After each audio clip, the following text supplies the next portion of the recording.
Abridged references in official releases. The relationship between abridged content and the series they're parodying is complicated. Japan hates them. Can't get enough of whack-a-moling Yu-Gi-Oh! Abridged channels whenever little Karibo feels froggy. On the Western front, though, gets a bit more frayed. A lot of fans either get into or get back into a show thanks to its abridged content. It's shorter form, more readily available, and is often more digestible thanks to its comedic slant. This does create a unique problem, where often people will use an abridged series as a replacement for the original product, or even say the abridged product is better. This sort of sentiment really became popular with the Cell Saga of Dragon Ball Z Abridged and Sword Art Online Abridged, with fans appreciating DBZA's more serious plot beats, and Sword Art Online just being because people hate Sword Art Online. It's also a popular sentiment among people who haven't watched the show. Tell me which time Goku was a bad dad. Was it that time he died for his son, or that time he died for his son? Dumbass! With series like this being as popular as they are in the fandom, it naturally bleeds over into the whole community and eventually finds its way back to the original team who produced the dubs these shows are based on. As for the team working on Yugioh, I think the best way to describe their relationship is worn out. At the beginning, dub actors would happily recite lines from the show and even take the stage with a little Karibo. Wayne Grayson here. Brooklyn Rage! Yeah, that's not really very funny the 17th time you do it, Pharaoh. You're just jealous because I have an invisible motorcycle. Damn it, he knows my secret. Okay, I'm sick of running. I'm just gonna stand here and wait for everybody to find me. After all, I am the main character. Sooner or later, the plot will just catch up. In more recent years, though, there have been more stories about actors like Wayne Grayson and Eric Stewart saying the abridged series is disrespectful and they won't do lines from it anymore. I feel like the knee-jerk reaction is to shout them down and defend the abridged series, cause you worked at 4Kids. 4Kids tried to kill the abridged series. Nobody would even care about Yu-Gi-Oh! If it wasn't for Yu-Gi-Oh! Abridged. But guys, little Karibo doesn't even like these jokes anymore. Imagine you work on a TV show that a lot of people really enjoy from their childhood, and you get to go to conventions to make appearances and meet fans face to face. Now imagine a majority of them only want to talk about a series you didn't work on, that at points actively mocks your own work, and are asked to read lines you've never read before. Now imagine that goes on for over 15 years! I get people who want to hear them talk about it, but holy shit, it's gotta get old after a while. However, it's not all negative. There are still some actors, like Tara Sands, who played Mokuba, who maintain a positive relationship with little Karibo. And the impossible even happened on a few occasions. The abridged series was referenced in officially released Yu-Gi-Oh! Material. Now that sounds attractive, but let me break your heart real quick. There are no cards that reference the abridged material. Kinda. We already went over the abridged reference in the card Anthrosaurus's flavor text when it was imported as a part of the Joey 9. But there are no cards that were intended to be abridged references. The first time it was ever officially referenced was at the 2011 NAWCQ in the live duel between Yusei and Yugi, where after the duel finishes, Yugi congratulates Yusei on the win, and they ended out with a reference. Well played, Pharaoh. One question. Yes. What's a dual runner for? Actually, I like to refer to it as card games on motorcycles. Later again, when Yusei was set to duel Akiza, they would tease fans with the reference and literally turn to the crowd Evil Within 2 style. I'm intrigued. What do you say we have a turbo duel? My duel runner's parked outside. Card games on motorcycles. Oh my god! These are events that are meant to get a big crowd reaction and make fans happy. So what better way to do that than by mentioning a fan favorite work? It's not the only place they get referenced though, as one can even be found in an official Yu-Gi-Oh! Video game. In Duel Links, Tristan was added as a playable character. We're still not sure why. Like every character, he needed skills specific to him, but his lack of duels made it hard to think up any good ones. In fact, he only has 3 exclusive to him. I'm Not Done Yet, Deckmaster ability Cyber Commander, and one that allows him to make the attack of any monster he controls 2000. The name of that skill was Super Strength, a reference to the abridged running joke, "My voice gives me super strength." The announcement for Tristan being added was even punctuated by referencing the joke. References to it might be few and far between, but the fact it was referenced at all for being such an influential work, not just in Yu-Gi-Oh circles, but internet culture as a whole, is a nice badge of honor. And as a bonus, it's even been referenced in Yakuza. Nekroz Trap Cards. We all got that one friend who only exists conceptually. The language used to write Yu-Gi-Oh cards is very formulaic. Text is thrown in with similar wording to pre-existing cards because it helps players understand quickly what a card is trying to do. As soon as you see a card say add, you get what it's trying to do. It's not throwing curveballs. Sometimes, though, the verbiage can switch up, like on the new Psychic support for the Teleport archetype that only lets you add Teleport normal and quick play spells. What we're talking about here, though, isn't when the text changes, it's actually when it stays the same. Nekroz Trap Cards refer to cards that implicitly exist thanks to the verbiage of support cards, but haven't been printed yet. You can teach that concept to a newborn, it's super simple. The perfect example of what I'm trying to talk about is with the concept's namesake, the Nekroz Trap Card.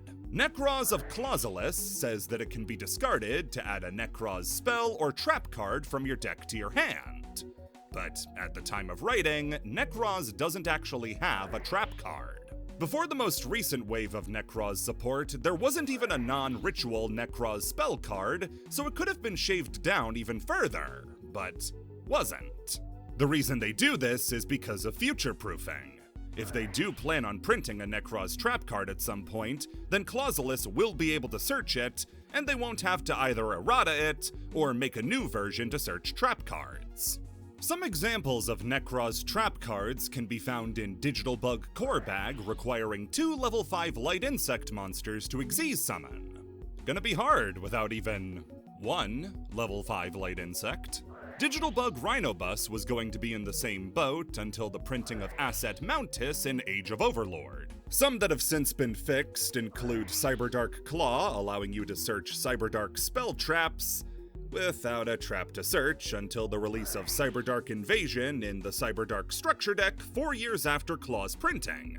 Morphtronics have 2 examples of Nekroz trap cards in Double Tool C&D and Junkbox, with Junkbox reviving level 4 or lower Morphtronics, while Double Tool C&D was equipable to Power Tool Dragon and level 4 or higher Morphtronic monsters. Both of these imply a level 5 Morphtronic monster, which wouldn't exist until Morphtronic Scannon in Power of the Elements 13 years later. Blue Eyes Shining Dragon can only be summoned by tributing a Blue Eyes Ultimate Dragon, a card that wouldn't be printed for 4 more years after Shining's release. This was a promo card for Yu-Gi-Oh! The movie and was completely useless until you finished college. Without a doubt, the funniest Nekroz card is Wind Effigy. This follows a similar series of monsters that can act as 2 tributes for a monster of their associated attribute: Kaiser Seahorse, Trojan Horse, and even non-horse monsters like Double Costin. Wind Effigy, though, comes from a splinter branch of Effigy monsters, whose double tribute effect was only applicable to normal monsters. This is a direct downgrade, and the other 3 are all outclassed by their proper counterparts. Wind Effigy, though, is a special one, as its effect is totally useless. It can be used as 2 tributes for the normal summon of a wind normal monster. Except there are no wind monsters that require 2 tributes. The only 2 monsters who fit the bill are Rush exclusive. No wind level 7 or higher normal monsters exist. They made a card with an effect that does nothing. They were so ashamed of the snafu, they printed a new monster just to make up for it. Making his court-ordered appearance in every part of this iceberg for some reason is Simorg. this time sporting the name Simorg, Bird of Ancestry. It's a pretty standard effect monster with the effect to effectively make tributes cost 1 less, and affect the opponent's monster position by putting them back in the hand with his effect. Simorg is an effect monster, why is he here? Well, the very last line of text makes it so Simorg is treated as a normal monster when he's in the hand, for no other reason than to give Wind Effigy something to do. Without the spin-off Simorg, Wind Effigy is a totally pointless card. It still is pointless since Whirlwind Prodigy does what it does already, but what, were we supposed to not print Wind Effigy? OCG Structures. After Vrain's finished, Yugioh was in the most uncertain time we'd ever been in. The card game and series broke congruity for the first time ever, and it threw everything into doubt. What would packs look like going forward without an anime to base them on? What would fill the anime slot? What was going to promote new product if the anime wasn't? We eventually got answers to all of those questions, with the last one being solved by OCG Structures. OCG Structures is a Japan-exclusive manga written and illustrated by Masashi Sato, the same person responsible for the 5Ds manga. From an art perspective, reading the series is an interesting ride of seeing how Sato's style evolves from being a one-for-one copy of Takahashi's into being its own thing. The art at the beginning is clean, but still lacking polish, with the odd panel every now and again sticking out. But in the later volumes, the art really comes into its own, especially since so many of the monsters he draws aren't the normal type you'd see in the average Yu-Gi-Oh manga. OCG Structures takes place in modern-day Japan, with our protagonist, Shoma Yusa, moving there with his family and getting into the local Yu-Gi-Oh scene. You heard that, Yu-Gi-Oh, not Duel monsters, because OCG Structures follows the actual rules of Yu-Gi-Oh! This is a manga that is meant to as closely as possible emulate the card game it's promoting. Along with the rule set and adjustments, like bumping up to the standard 8,000 life points, the card pool they play is the same that we have. In Chapter 1, Yusa has to pick between Simorg, Marincess, and Tenyi, since he just bought a box of the actual set, Rising Rampage. His first duel sees him getting bombarded by fucking channel mascot Simorg as he stares down both Big Birds and Mist Valley Apex Avion, a card that isn't a part of the archetype. When in any other series could you remember a character playing an out-of-theme staple card because it was good? When did you ever think you were going to see a Yu-Gi-Oh character get max seed and respond appropriately? Having the duels play out like duels somebody would realistically have makes the series a really strange but kind of cool read. Like, this is what Konami envisions high-level Yu-Gi-Oh being. Well, maybe not high-level. I can't exactly imagine somebody sitting across from post-Lightning Overdrive Drytron with Ursartic and saying, "Ah, my ass isn't getting kicked today." The cast as well is a fun assortment of different characters. My favorite is obviously Yami Kuroda, who sells his edgelord persona by vomiting up fake blood in the middle of a duel. Even the other characters have to step in and say, "It's not that serious, dude, you just lost Final Sigma." The strength of the series, though, is its variety, since it looks like the main character will be sticking with Tenyi after the first 2 duels, but by the third has already switched up to Structure Deck Geminis. That is a phrase that makes no sense to Westerners because they've been breaking up terrible structure decks like that and Agents and giving them to us in normal packs instead. It's fine that he switches up his decks though, since, while it might be for marketing reasons, it's really fun to get to see Yusa interact with his various decks. It gives cards that are likely to never see play in an anime or something like that personality. Like watching the Tenyis fly with the Yangzings because the 2 archetypes have synergy. It's cute. The whole series is a pretty low-stakes affair, as it wants to make dueling look as fun as possible for the people picking it up who might want to learn. It even includes the script for the duel itself, so the people learning can follow along for how to play their new cards.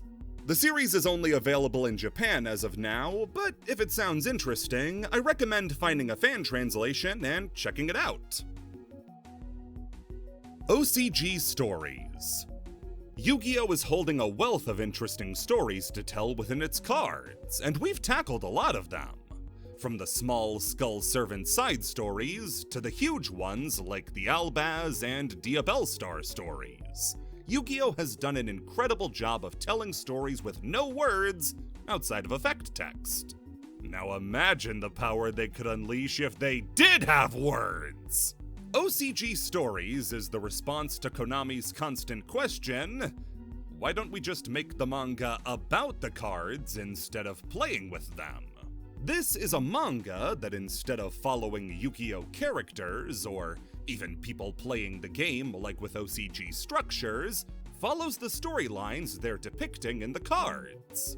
Like how Masashi Sato was working on Structures, stories would be handled by the two mangaka responsible for the Zexal and Arc 5 mangas, Shin Yoshida and Naohito Miyoshi.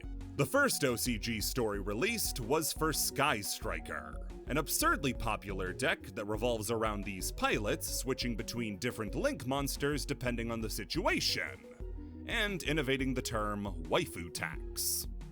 Stories expands on that a lot more by making the main monster Rei the final human left on the planet, raised in a village of robots called Karma.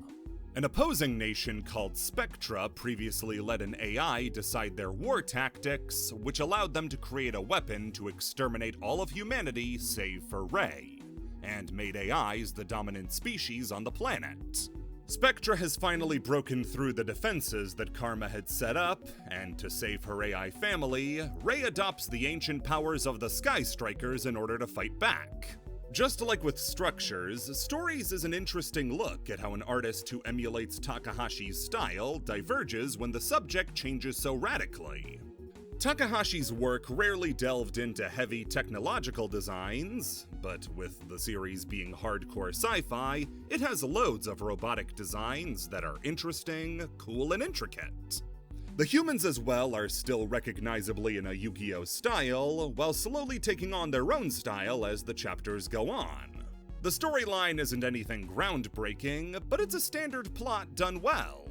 Rei becoming colder and more distant after becoming a warrior, the robots making their own human to combat Rei, the two teaming up in the end, it's good solid writing. Even if you don't care for Sky Strikers, like me, I still enjoyed reading it and think it's worth checking out. Again, via fan translations, since Konami seems to think we'd have no interest in this. If you can't imagine your eyes moving between all those panels, you can also check out the Yu-Gi-Oh! Chronicles animation that loosely adapts the story, going back to the original method of removing all words, for some reason.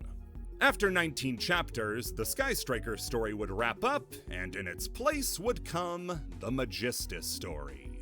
Based on one of the most underwhelming but lore-important archetypes in the game, Magistus. The archetype gave us the origins for two of Yu-Gi-Oh's most iconic spellcasters, Endymion and Alistair the Invoker. Vere is there too, bullying Duel Links.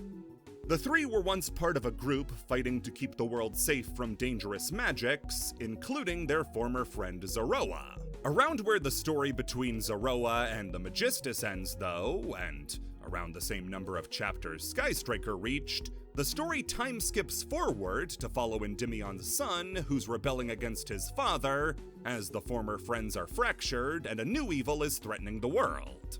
While I don't appreciate them casting Endymion as the bad guy when Vere is right over there, I will say that this is another interesting story to tell, and I'm excited to see where it goes with this new generation story. I'd like to say more, but the finer details of the story are better left unspoiled and read about.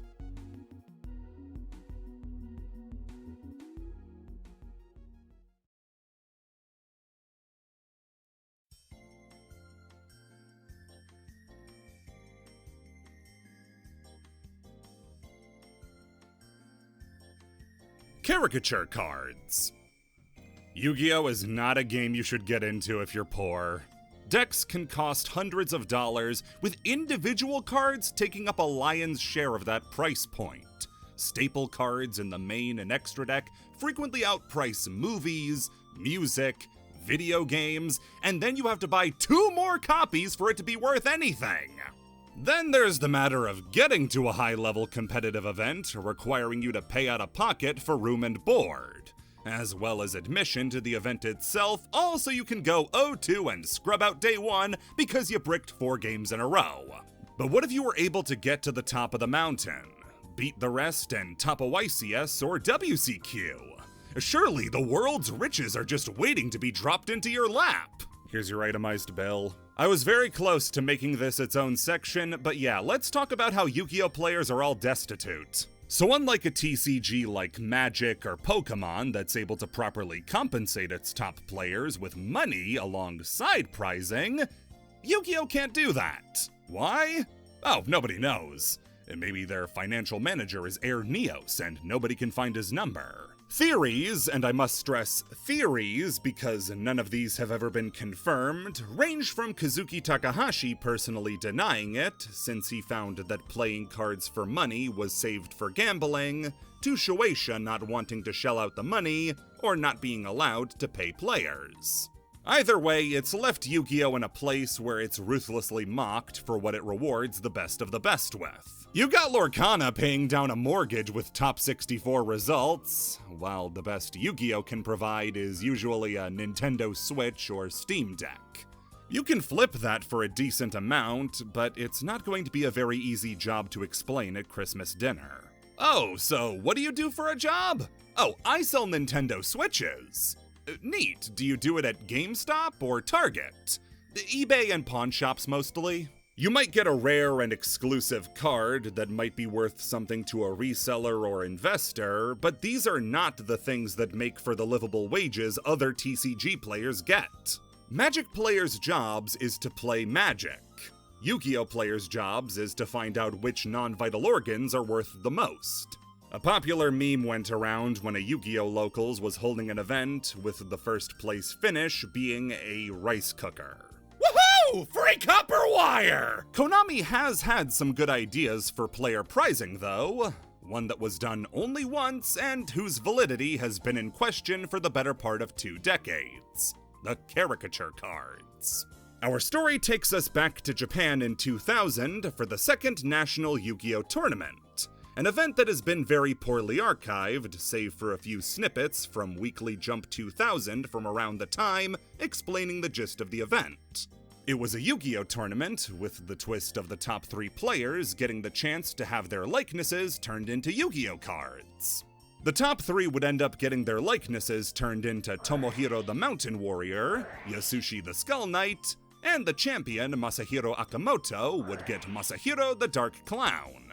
The 3 would get one-of-a-kind cards with both the duelists' faces and a little quote from them below the effects. A true oddity and an amazing piece of Yu-Gi-Oh history. Their validity, though, was brought into question by who else but Kevin Tewart, who, between claiming credit for the creation of the Skull Servants, took to Pojo to claim the Caricature Cards were fake. At least he did for Yasushi the Skull Knight after somebody brought it up in a thread discussing fun Yu-Gi-Oh facts, and said that people would believe anything as long as it was on a wiki. I don't appreciate the implication. This brought the validity of the cards into question until people went back and looked through an unlikely source: a ban list. For the ban list of the Yu-Gi-Oh! World Championship, several cards were listed as forbidden for international play for various reasons, either being unavailable in either the TCG or OCG, or simply not being widely available outside of a video game promo. On this list in 2010, recognized as real official cards by Konami, were the Caricature Cards, confirming they were indeed real and that Kevin was wrong. Konami has made some moves to improve its tournament prizing after high-profile players left the game over lack of incentive and dwindling attendance numbers, but if they want to make people feel better, they could at least do something like this again. Yubel's German Gibberish. Yu-Gi-Oh! In any language seems to go wrong, but sure, let's focus on the Germans. Mistranslations in Yu-Gi-Oh! Are a common problem.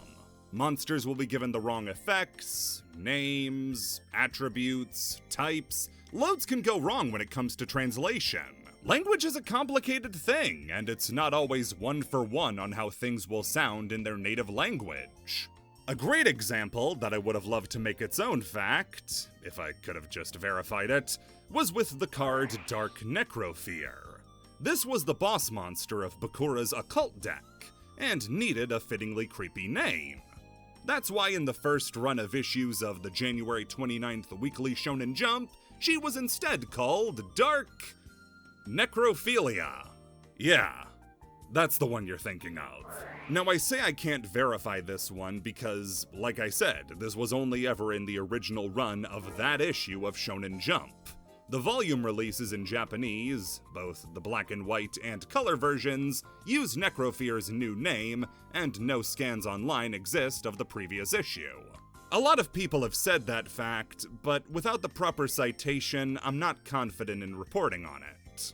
Some very real examples, though, include the war between Italy and Spain over their languages, where what sounds normal in one is filthy in the other.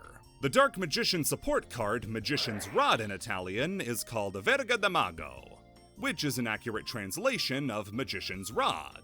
If you read that in Spanish, though, the card is now called Magician's Cock.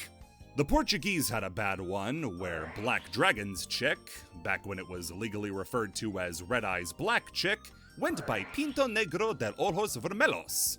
Pinto Negro means black dick. Back with Spanish, and you have cards like Golden Ladybug and Lady Debug, which should have the Spanish word Mariquita in there somewhere because that's the Spanish word for ladybug. Except Mariquita also is used as a gay slur.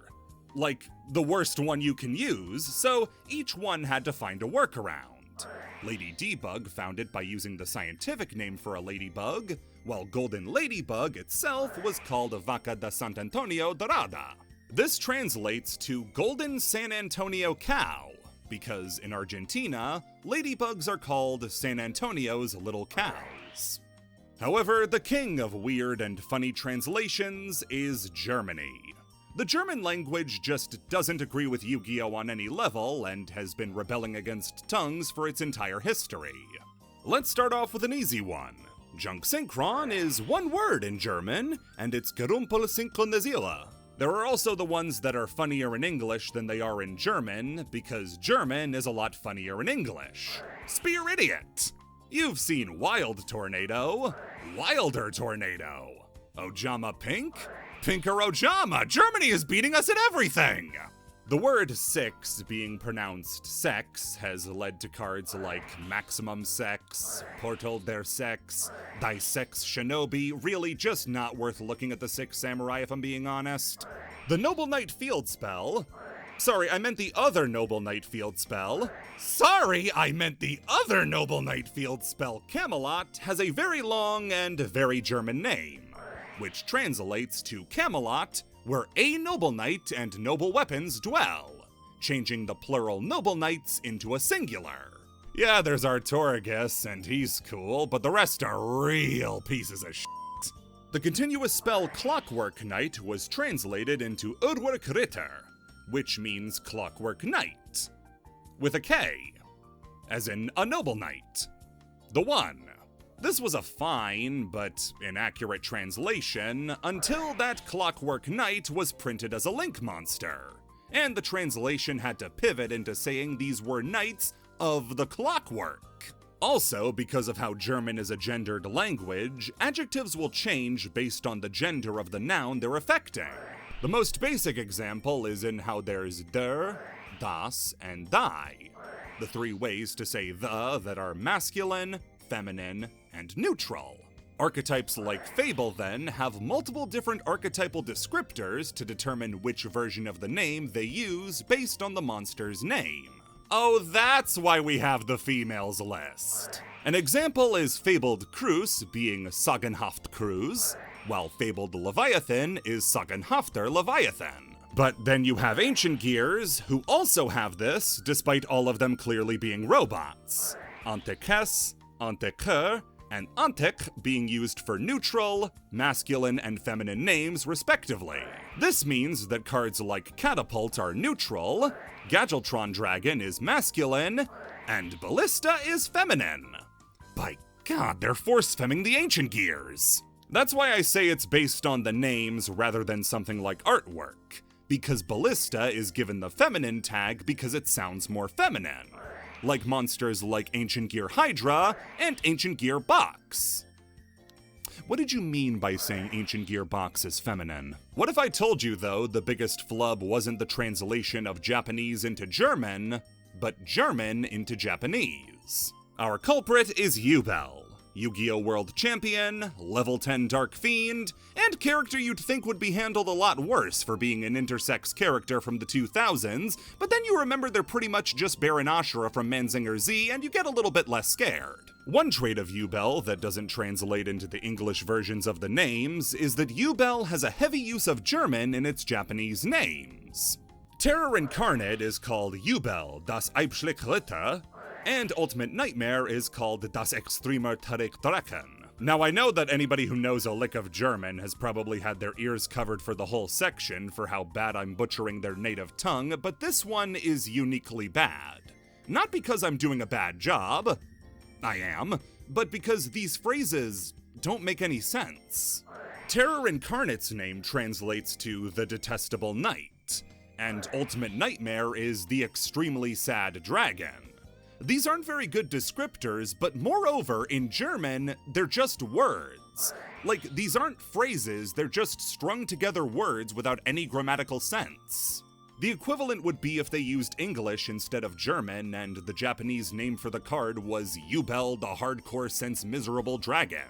If you want an idea about how bad the translation job is, the German translation doesn't go based off of it. It just translates the TCG names. Why they were translated like this is likely down to a lack of resources and research on behalf of Konami. Back in 2008, when the Yubel cards were released, the amount of widely available resources for translation weren't as high as they are now. Google Translate, for as barely as it works now, would have still given you better results than what we were given here.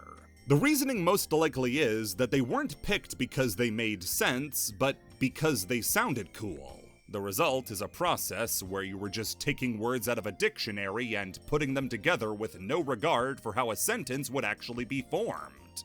This is translation by way of Naruto fan-subbing. There is a secondary explanation. Since German is a gendered language, and das in German is the gender-neutral term for the, their choice to use das, which is one of the major grammatical errors with the cards, is actually a way to play into Yubel's gender identity. Maybe, but that sounds a lot like wishful thinking.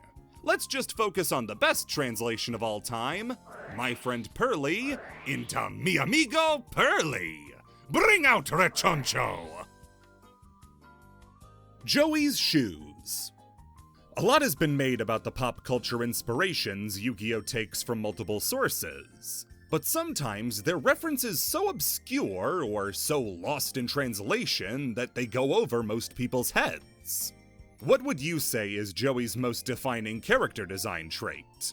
Maybe his hair, his green jacket, the shirt he wears during Battle City? Or what about his shoes? I bet nobody here has paid a second of attention to Joey's shoes before, but if you read the original manga, you'd have known these shoes were a big deal. Chapter 8 has Joey, Tristan, and Yugi searching the bad side of town for a seller who sold rare and expensive sneakers. They're looking because Joey wants to buy the newest, most expensive sneakers on the cheap, the Air Muscles. The shop owner says he'll sell them to him at a discount, if he's brave enough to stick his foot into the shoe with the owner's pet scorpion inside. Joey goes for it, and the owner sells the shoes to him at a discount, around $800. Right after he's left the shop, though, Joey gets jumped by a group called the Muscle Hunters and has the shoes stolen right off of his feet. Joey and Tristan hunt the guys down in an arcade and beat them up, only to find out that the guy who hired the Muscle Hunters was the shop owner. He sells the shoes at a discount, has his goons rough up who buys them, and then puts them back on the shelves. Dark Yugi takes over from there and beats the owner in a game of put coins in a shoe and then try to get the coins out of the shoe, but there's a scorpion in the shoe, so don't let it sting you. Gonna be a side event next to Attack of the Giant card. He returns the shoes to Joey, and out of thanks, wears them despite the giant knife hole in one of them. Sounds pretty cut and dry, but this chapter actually influences the rest of the series, because Joey made good on his promise. From this chapter forward, Joey is always drawn wearing the air muscles Yugi got for him. It's not super easy to make out the details, but a close enough look shows they're the same shoes. This extends to the anime as well, as taking a look at Joey's model sheet shows he's definitely wearing the air muscles. And just to make sure, I watched Dark Side of Dimensions again, he still has them on. On its own, a cute piece of attention to detail. But there is so much more to Joey's sneakers than you'd know. Like how this chapter was based on a real thing that happened. Air muscles are based on the '95 Nike Air Max sneakers. Not just design-wise, but also event-wise. These sneakers were stupid expensive in Japan, frequently costing around 600,000 yen or $4,000. The trade-off was that having them was the ultimate status symbol to young adults and kids in Japan. So kids who couldn't afford the sneakers, but wanted the credit, did what they had to do. Beat the fuck out of anybody caught wearing them and stealing their sneakers. This was a big problem in 1995 Japan. Magazines wrote articles about it, TV shows conducted live experiments and got footage of celebrities being beaten up and robbed by Air Max hunters. It was horrible. Once the trend died down 2 years later, Takahashi would include this very real event as a plot point in Yugioh. This was meant to be a big stinger to end out the section, but in between putting out this list and now, they're real! Nike announced an official collaboration with Yugioh to release authentic air muscles based on the '95 Air Max design. These would come in 2 different variants depending on the region, with the Joey version releasing in America and the Jonoichi version releasing in Japan, each coming with exclusive cards called Winds of Victory and Trap of the Poisonous Scorpion in exclusive Nike rarity by including the swish design in the effect text similar to what Adidas did. Will this cause another spike in sneaker-related beatings in the future? Yes. And if you see me at the sight of one, no you didn't. Transcend Game.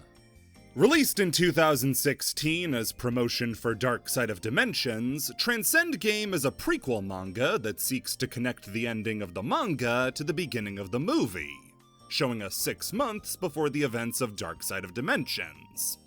The manga follows Kaiba's production of the next generation of Duel Disk, able to link people together all over the world by tapping into their brainwaves and using it to connect to a cloud network that turns their thoughts into reality.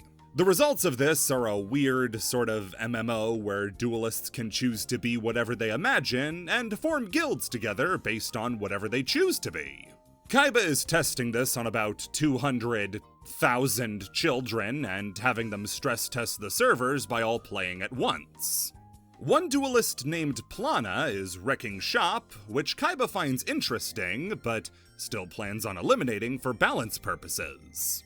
It turns out, though, that Plana is actually Sarah, Aigami's sister from Dark Side of Dimensions. She tells Kaiba about the idea of a superior consciousness that transcends dimensions being introduced to the game, which is when the real purpose of it is revealed. Enough people are playing the game and submitting their consciousness that Kaiba's able to pull it all together to try to engineer a way to duel a Temughan, essentially using the players as batteries to recreate the past.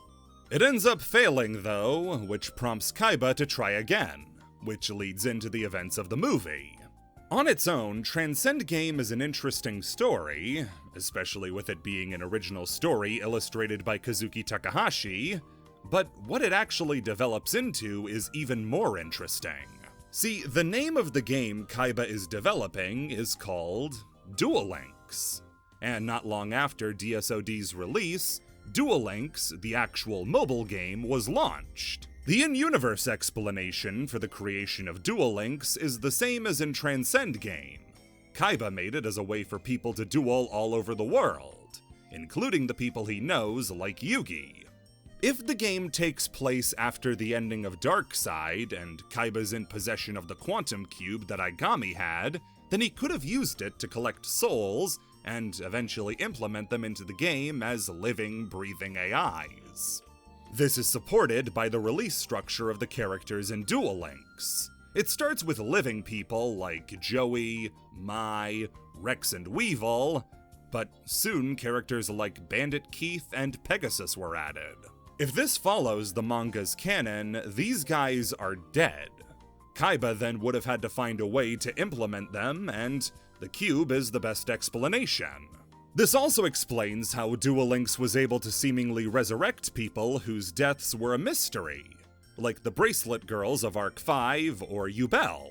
If you want to push the theory even further, it's possible that the Kaiba we follow in Duel Links isn't the original Kaiba, but an AI recreation that he uploaded as a precaution before leaving at the end of Darkside of Dimensions, and Duel Links has just been updating itself as the time passes.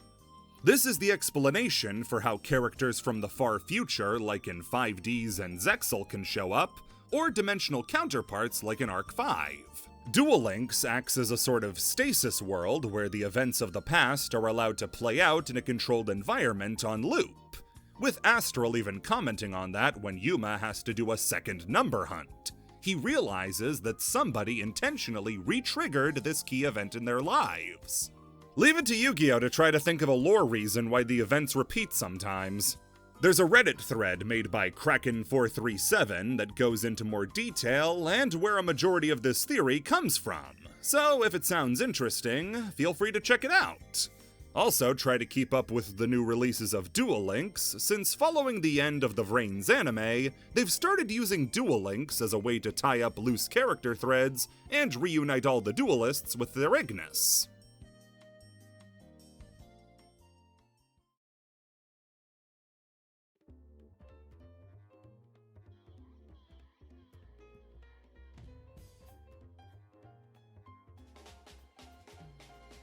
Toxic Taya in Duel Links. And apparently when she was scanned into Duel Links, Taya was having a real fucking bad day and has taken out her aggression on the helpless players of Duel Links.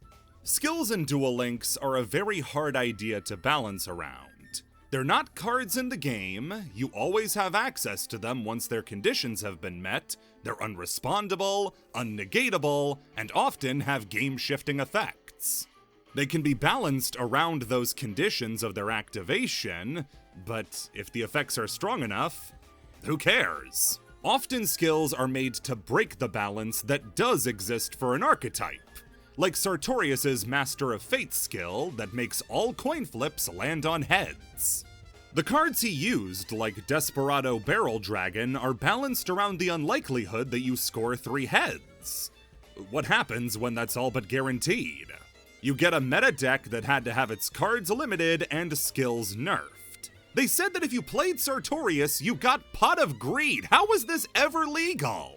Weevil's Parasite skill was used a lot in early Duel Links because adding the Parasite to the opponent's deck made it that little bit less consistent that could sometimes make sure he won the game.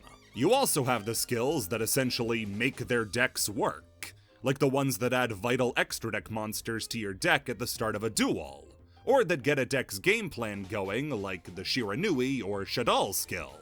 With all of those various skills, though, there's only one character who is on-again, off-again menaced Duel Links. Miss 100% win rate, Taya Gardner. Taya has the highest concentration of bullshit strategies and skills this side of Weevil Underwood, and even more impressively has become an unbearable threat at multiple points in Duel Links history. The first one was from the very beginning of Duel Links history, Taya Burn. Taya Burn might be the most simple deck to explain ever. It's just burn cards. The whole deck has nothing but spell and traps that burn, and monsters that burn on summon, like Gravekeeper's Curse and Needleball. This was a deck that could have been used by anybody, but Taya had a skill that made the deck extremely common to see. Duel Standby starts the duel with both players having an additional card in their hand. which gives you an additional card to burn the opponent with, but also makes sure the opponent loses even faster. The linchpin in Duel Standby Taya Burn was Restructor Revolution. This card deals 200 damage for every card in the opponent's hand. In a normal duel, that's 800 damage. But with Duel Standby, it becomes 1000, a fourth of the way to a win already.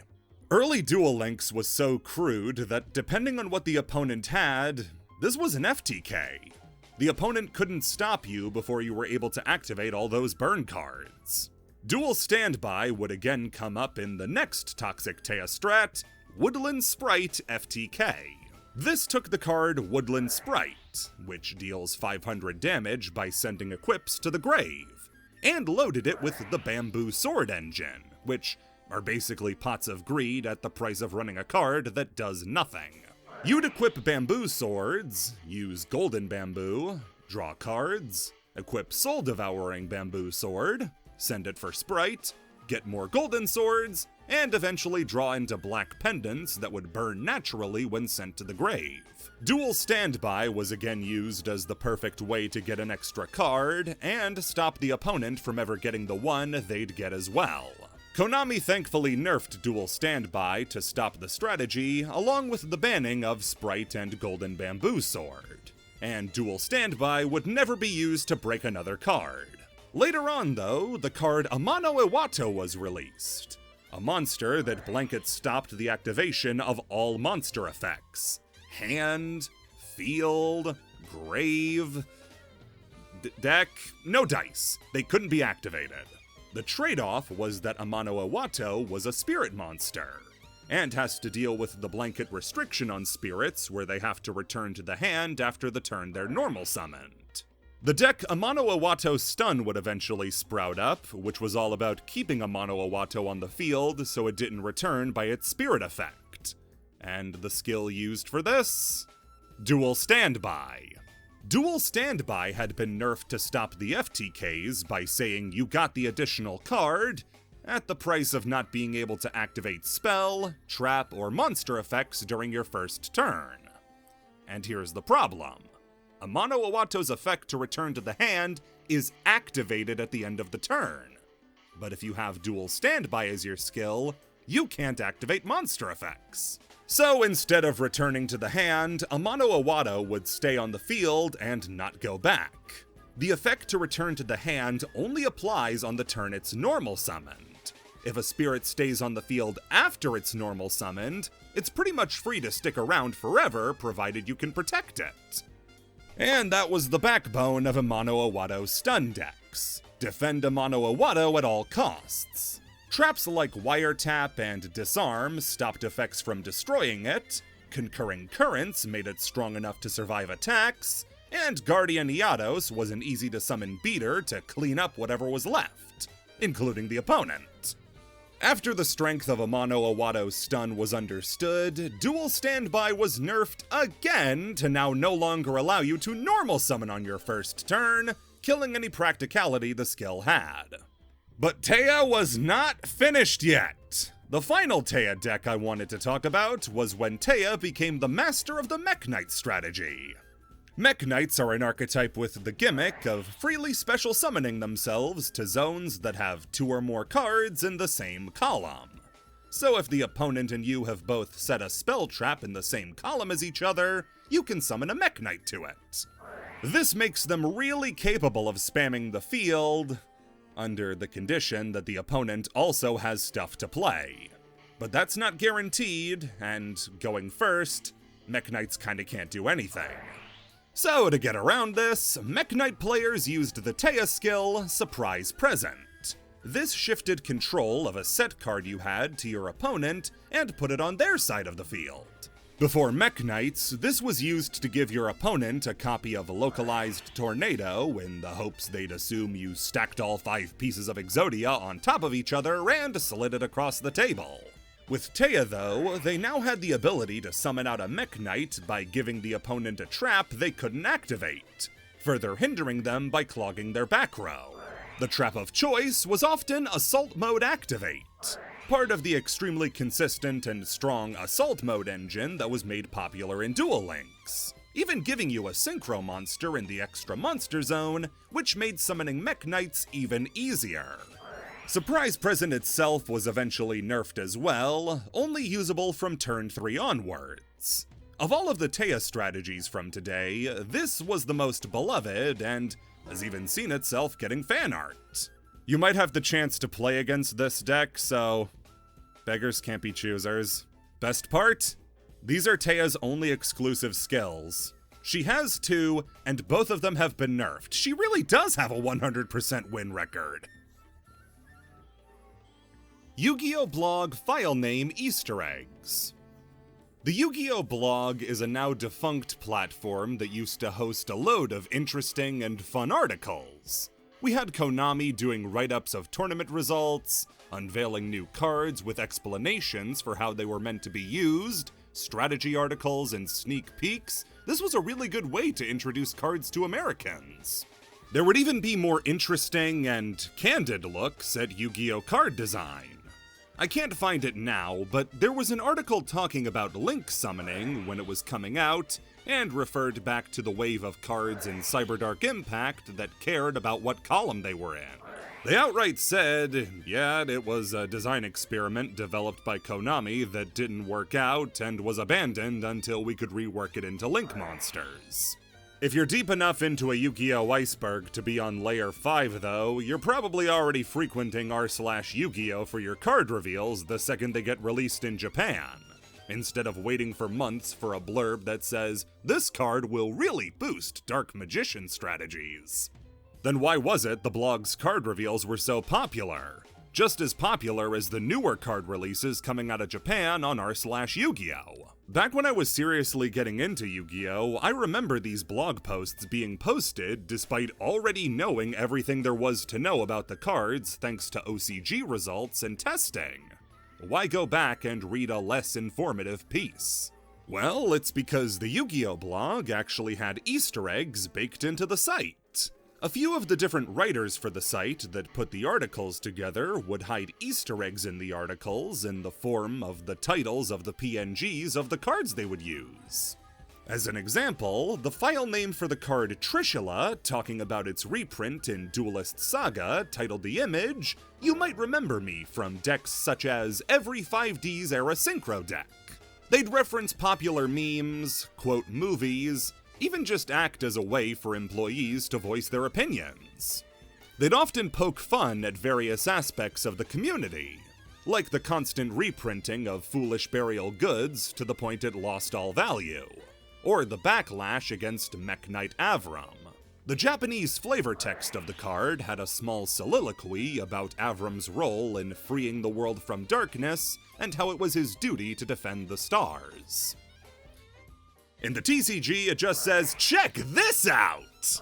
The blog post for his final evolution, Mech Knight Crusadia Avramax, was titled, check that out! The card Destiny Hero Dark Angel is a monster with an oppressive lockdown effect that keeps the other player out of the duel if it's allowed to resolve. The blog's response is in the file name, at least Kaiser is gone, referring to how Kaiser Coliseum had been banned. Fantastical Dragon Phantasme was revealed around the height of the hype for Infinity War, and as a result, people were already nicknaming him the Thanos Dragon, thanks to his purple skin. The file name for the card was No Gauntlet Required.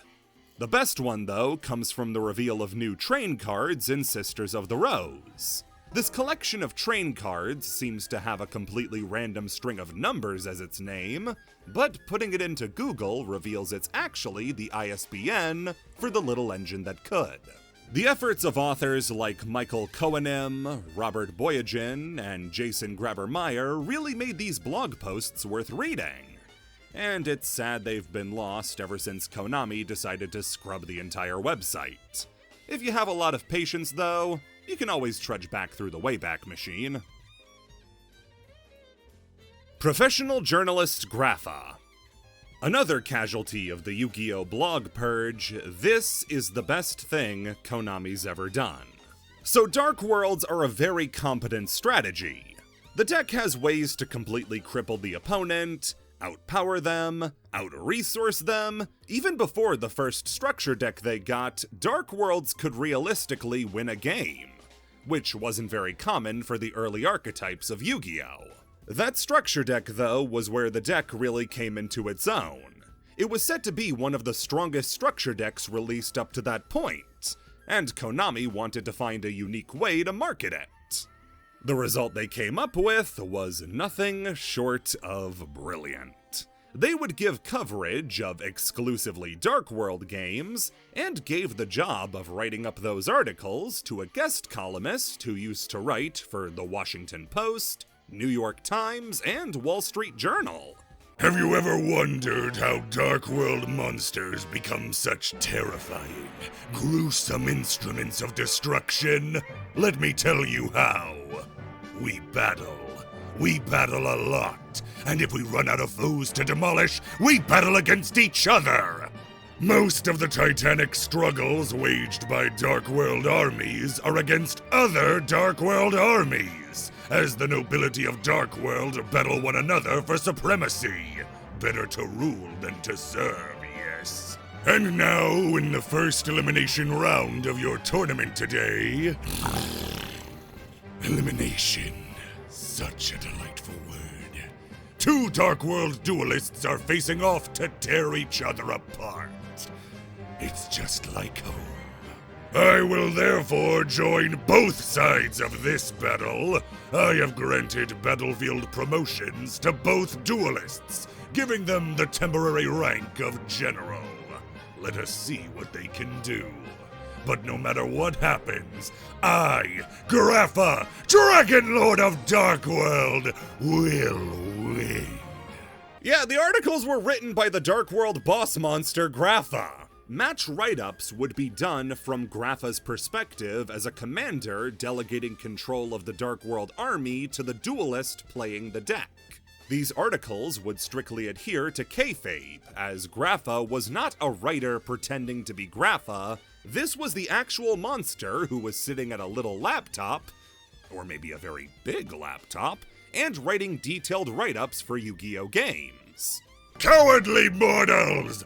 I, Grapha, Dragon Lord of Dark World, am back to devastate duelists around the convention center.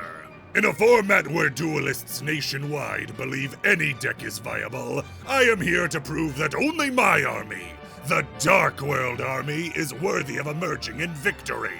For now, Austin Starks is commanding my army, and he has brought with him new recruits. Even the noble Divine Dragon Knight Felgrand has allied itself with my Dark World forces. The opposing Fire Fist forces, controlled by Pedro Isidro, think they can defeat me? Let's duel and prove them wrong. I took the Maxi challenge and lost. Strawbridge reflected. I, Grapha, Dragon Lord of Dark World, simply laughed. Eventually, you'd be reminded that this was batshit insane whenever Grapha himself was used in a game, since he would exclusively refer to himself in the first person. You weren't summoning Grapha, you were summoning me. He'd also have a side section where he talked about the latest cards with applicability in Dark World decks. Grapha was especially happy when Dark Worlds would put up major results, ending up with his best article after Dark Worlds won YCS 100. And then somebody said, I told you so!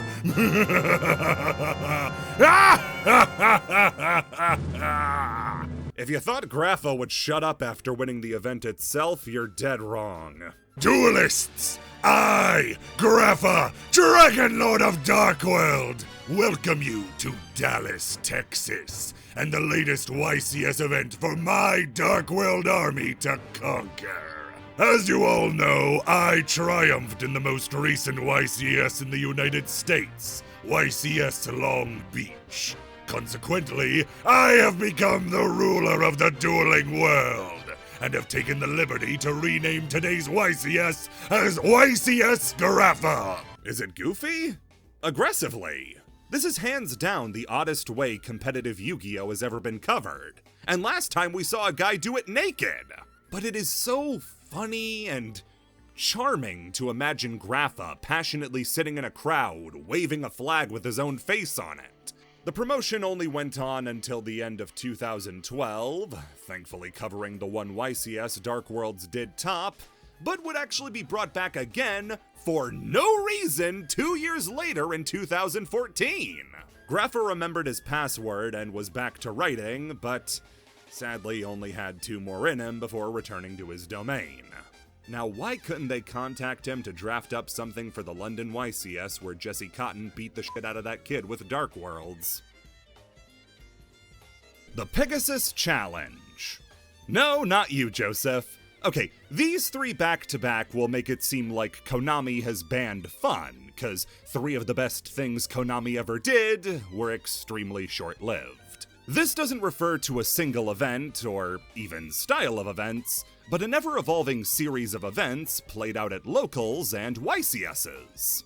The original form it took was created in August of 2009 and was called the Pegasus League.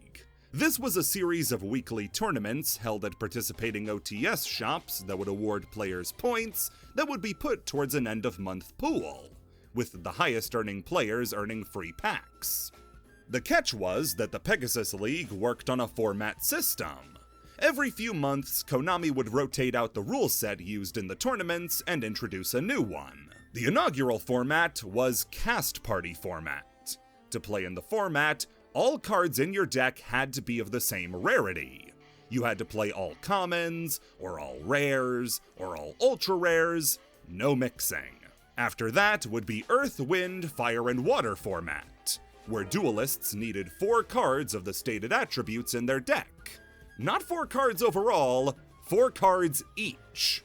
New Year's resolution gave fans a taste of how good they could be having it by only letting players use cards released in the previous year, starting with Raging Battle and ending with the Machina Structure deck.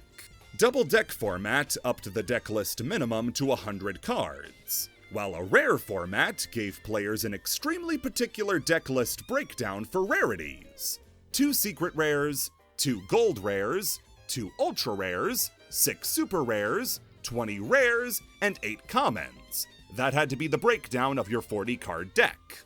All of these made for deck building changes that were really interesting.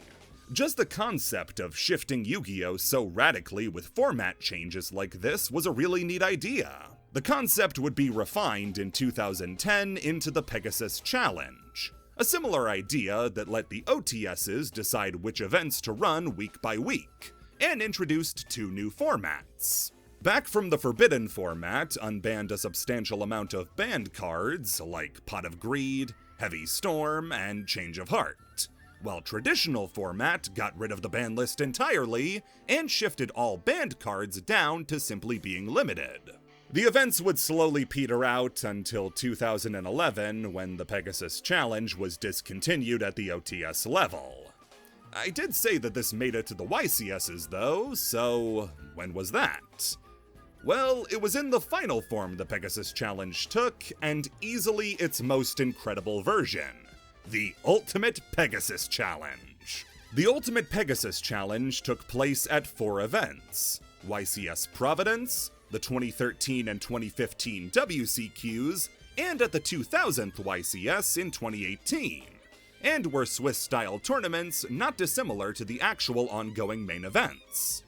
The trick was this: at any point during the event, the house mic would go live, and Darren Dunstan, the voice actor for Pegasus, would speak in character and begin changing the rules. Imagine you're playing a game and it's going really badly. Your opponent's field is loaded with monsters and powerful spell traps, you have 1 card in hand, you have no chance. And then Pegasus himself butts in and says, destroy all cards on your field, shuffle your graveyards into your deck, then send the top 15 cards to the graveyard, and then draw 5 cards. You were immediately back in the game, but you also weren't allowed to attack during your battle phase if you didn't shout Yugioh.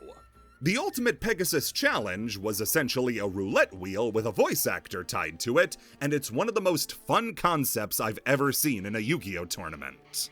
The only thing protected from Pegasus were chains in the middle of resolving.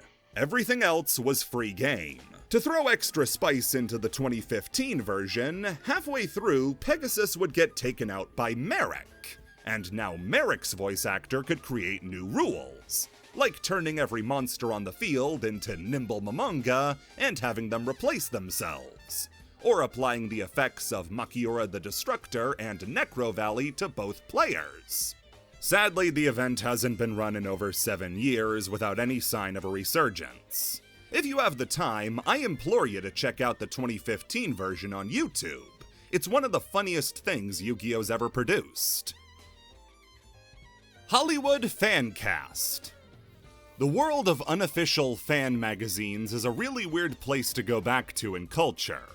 Nowadays, fanzines are pretty common to see, but they're usually put together by a group of fans on the internet, showcasing fan work like fanfiction or fan art, but that's not what these were. Fan magazines used to be published in stores. I distinctly remember seeing official, unofficial Pojo magazines for sale right next to Nick Magazine in the supermarket. These things were just out there. Anyway, these fan magazines are sources for loads of old and weird stuff surrounding Yu-Gi-Oh! Seeing what was considered the best cards of the era, combos like the infamous Raigeki Silverfang combo are found here, and our subject, a fan-made casting call for a live-action Yu-Gi-Oh! Movie. The source for this one is Beckett Yu-Gi-Oh! Collector's Books, a combination fan magazine and buyer's guide which would give you a look at what cards were worth so you could get the most out of them when trading, as well as anime and character write-ups. To celebrate the release of Pyramid of Light, they held a fan poll to cast each of the main characters for a prospective live-action Yu-Gi-Oh! Movie. Some casting choices aren't bad. One casting choice isn't bad. If this movie was meant to be made in 2004, I have no doubt that Frankie Muniz would have been tossed around for Yugi. It breaks down at the very next one, though. Jim Carrey as Joey. Okay, so Yugi is aged appropriately, and then Joey would be a fully grown man. Oh, don't worry, though. They cast Adam Sandler as Tristan. He's not your Big Daddy's water boy, but he is the one who fans chose to play the kooky, cone-haired clown of a friend, Tristan. Can you imagine the outrageous Adam Sandler transformed into a mechanical monkey? Yeah, this movie's gonna cover Duelist Kingdom, Battle City, and the Virtual World arc all in one go. We had to cut out the dueling to make room for Adam Sandler. A few of the other casting choices are just here to remind you of the year by casting Amanda Bynes, Hilary Duff, Orlando Bloom, and Hayden Christensen. I could just say all of those names back to back and you'd know what year it was. The next one will be read bereft of all jokes and merriment. This is serious business. Mike Myers as Weevil Underwood. Now, if Adam Sandler isn't enough comic relief as Tristan, the maniacal Mike Myers as Wimpy Weevil Underwood sure is. Sure, he'd look like an overgrown child in Weevil's wacky getup, but we'd get plenty of belly-rolling? I don't know what that means. Belly-rolling laughs out of it. Just a reminder, a majority of readers came to the conclusion that Weevil Underwood should be played by Michael Myers. To class up the joint, though, Odeon was set to be played by famous French actor Dwayne de Roquejanson. These 4 pages are some of the most famous to come out of any Yu-Gi-Oh! Fan magazine, though they weren't the only ones to try out a fan cast. The official Pojo magazine cast Haley Joel Osment as Yugi and Elijah Wood as Kaiba. 11 Oscars! Yu-Gi-Oh! The Movie.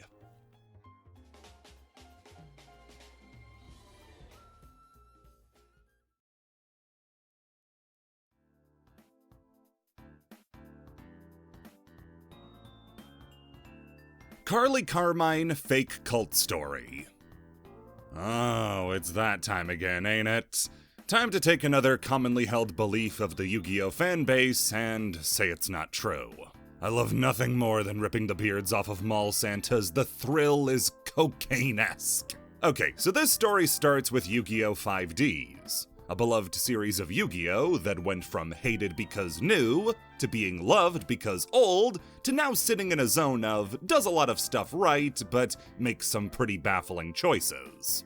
One of those choices is the general treatment of the female cast. This is not a problem exclusive to 5Ds. I refer back to Mai's only on-screen win being a filler duel, and even competent female duelists like Alexis having maybe one impressive win under their belts. But 5Ds seemed like a chance to change that.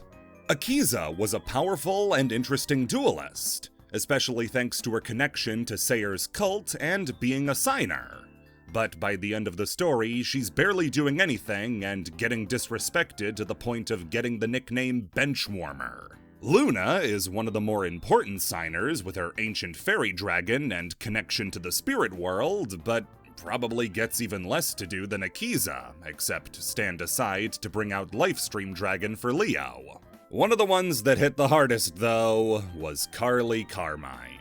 Carly was a reporter who didn't really duel, but instead worked behind the scenes. She was klutzy but determined, and was a lot of fun to watch just mess around. Then she began a relationship with Jack Atlas that makes for some of the most fun, non-dueling content in the series. Watching them go to a theme park is adorable. Carly, though, gets a bit too close to the cult that Akiza escaped from and is killed by their leader, the Psychic Sayer, making her the perfect vessel for Earthbound immortal Asala Piscu. She gets transformed into a dark signer, which means she's going to have to fight one of the normal signers, and unfortunately for Jack, he's the one who has to take her out. After the duel and Jack's victory, he confesses his love for Carly, who ends up dying in his arms, only to be revived at the end of the arc. All the way up through Season 1, Carly is one of the most important side characters, right up there with Mina and Trudge, doing a lot of stuff in the background and eventually getting a chance to shine as a dark signer. The way her story is set up at the end of Season 1 sets her up to continue being an important character. She has a relationship with Jack, she has an investigative journalist background, which could help illuminate details like the NRD reactor meltdown, but it just doesn't happen. After the Dark Signers arc, Carly is very rarely seen and even less often heard from. Whatever relationship was there between her and Jack vaporizes in an instant, as Jack is right back to being the same guy he was before confessing to Carly. What gives?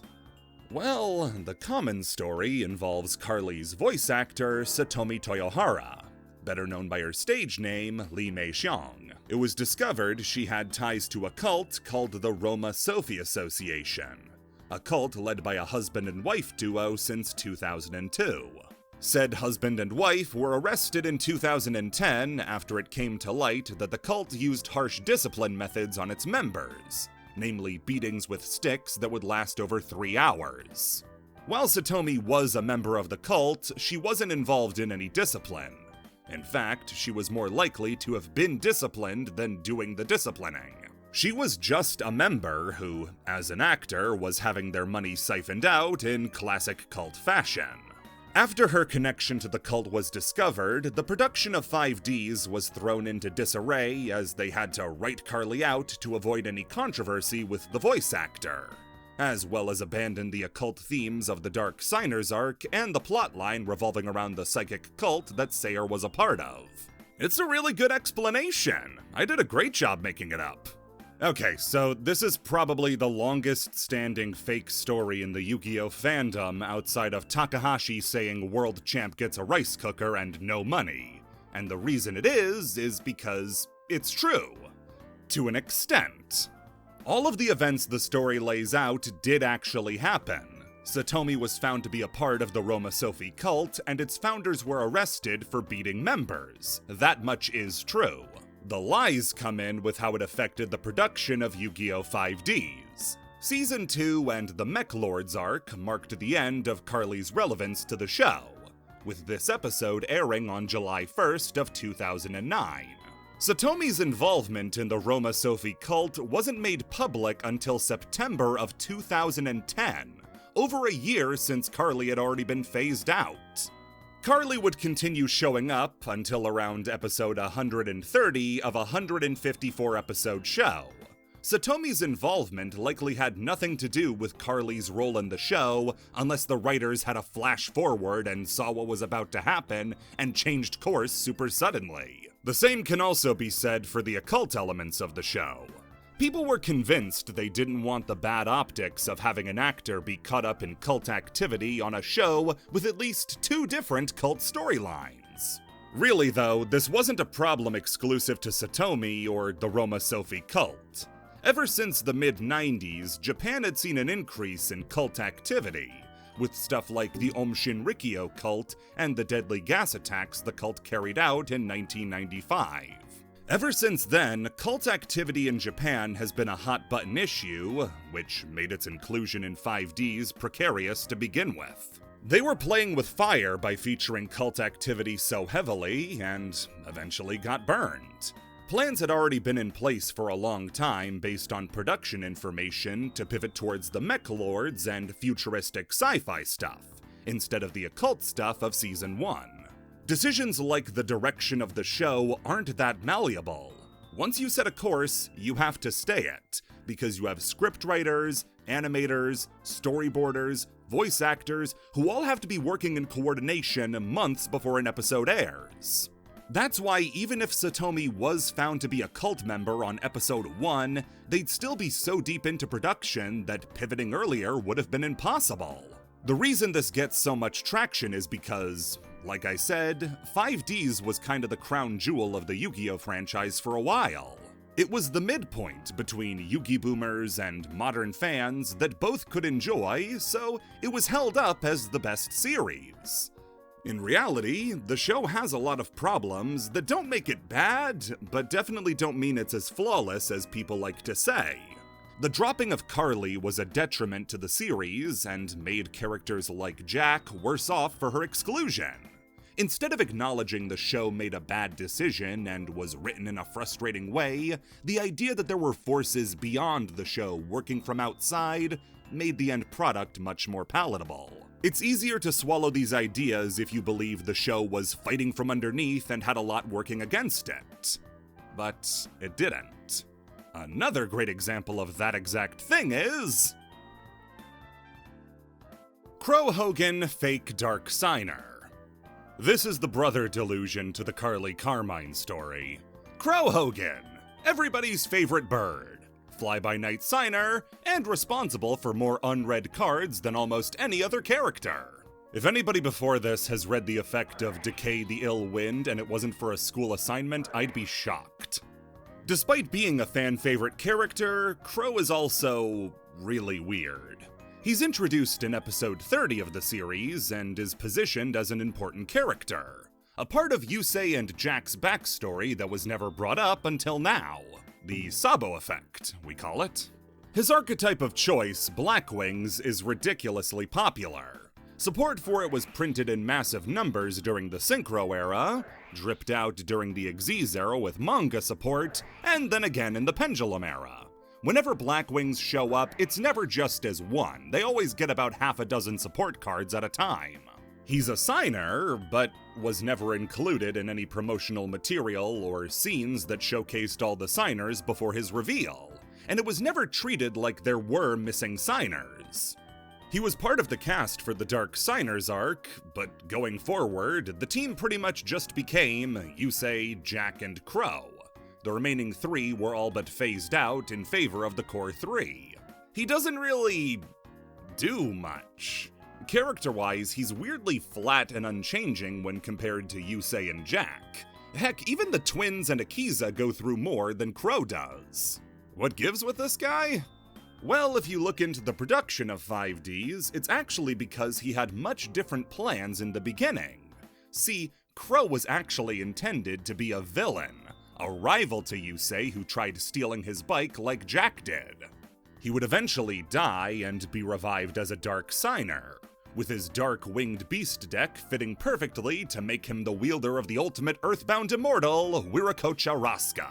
However, when Black Wings were released in Crimson Crisis, the love for the archetype was so overwhelming that the whole show had to get upended and changed, to give Crow a position that was originally meant for a different character who got scrapped. The role of evil best friend was given to new character introduced in Yusei and Jack's backstory, Callan Kessler, and the user of Wiracocha Raska was moved to Rex Goodwin. Okay, just like before, you can probably tell this story is fake. Let's go over why. Just like how the show wouldn't have been able to change course so suddenly if Satomi had been found out to be an occult, saying the show had to completely shift around a bunch of major characters to give Crow more spotlight, it's absurd. Before even getting to the timetable, what was the order of operations? Were Blackwings popular because of Crow, or was Crow popular because of Blackwings? Timeline-wise, though, Crimson Crisis dropped on November 15th, 2008, while Crow's debut was October 22nd. Blackwings, though, weren't a huge hit on release. It was the raging battle support that skyrocketed them to playability, with cards like Shura the Blue Flame and Black Whirlwind. By the time of that pack's release on February 14th, 2009, Crow was already set to duel Greiger in about a month's time on March 25th. How could Crow be planned to be a Dark Signer if by the time of the pack release that gave him the support that made him so popular, he was already going to fight a Dark Signer? The plan was never to have Crow as a Dark Signer.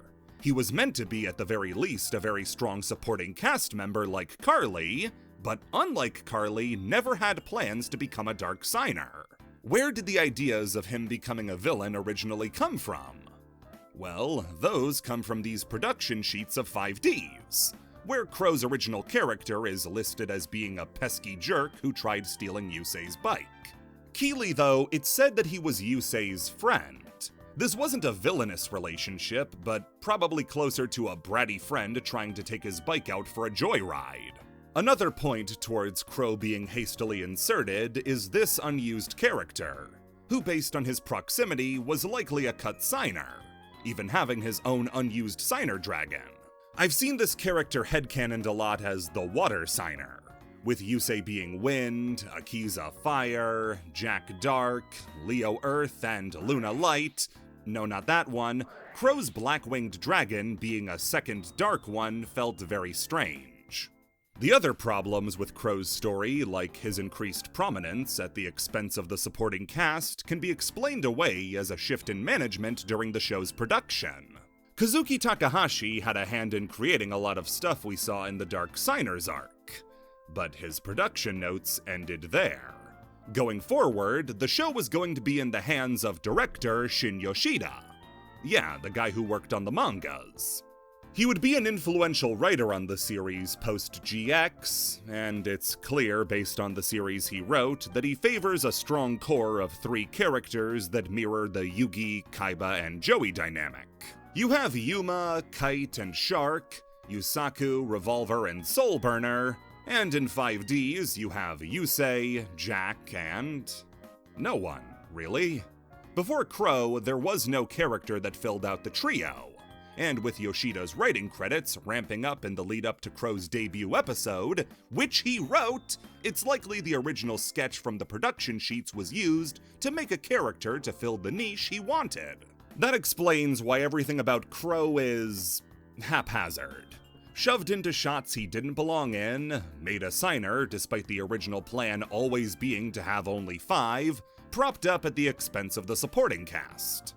I hope it doesn't make it sound like I dislike Crow. I think he's fine, but there is a whole storm of problems revolving around his inclusion in the series, and they're not because he was supposed to be a Dark Signer. Also, mini-entry. You know what? Mini-entry. This is a shout-out to Crow Hogan fan.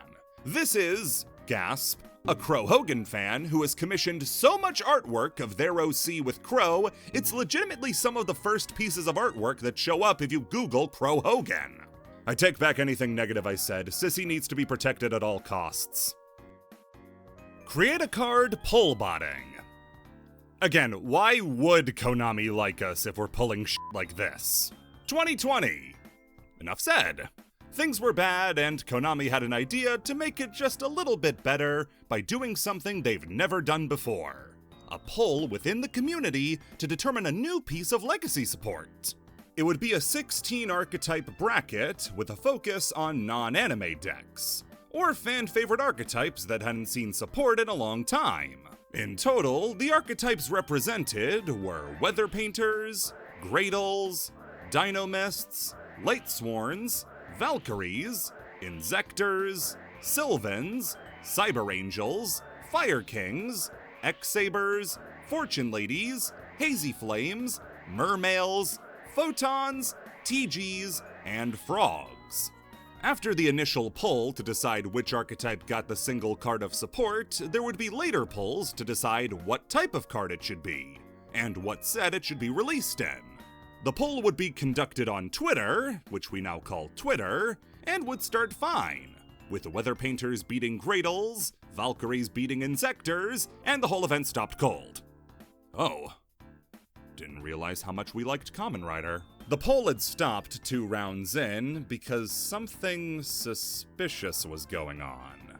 Fans who were monitoring the poll, because what the hell else were they supposed to do that year, noticed that Valkyrie was winning in the wrong way. The vote had slowly shifted in Valkyrie's favor, but it wasn't natural. Every minute, Valkyries would get around 110 votes. It didn't slowly creep up to that amount, though. It was as if 110 people were all pressing vote at the same time. Within 4 minutes, the vote went from an even 50-50 split to Valkyries leading by 6%. 2,000 votes in 4 minutes, and not a single one was for Insectors. Sure, they nearly killed Yugioh that one time, but the other choice was Valkyrie, a deck that aside from having sex in it was super unremarkable.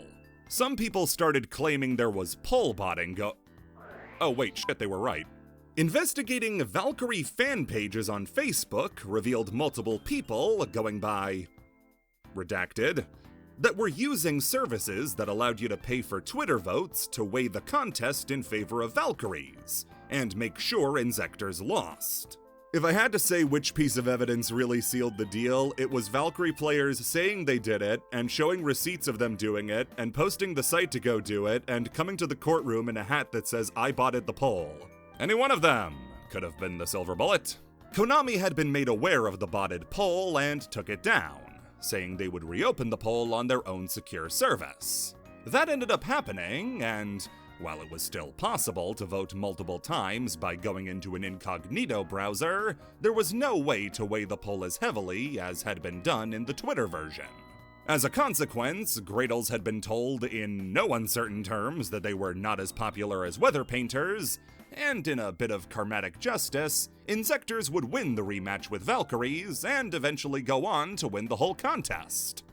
In the pack Grand Creators, we would see the fruits of this contest with the card Zektrike Kowo, a brand new TCG exclusive piece of Insector support that didn't do anything.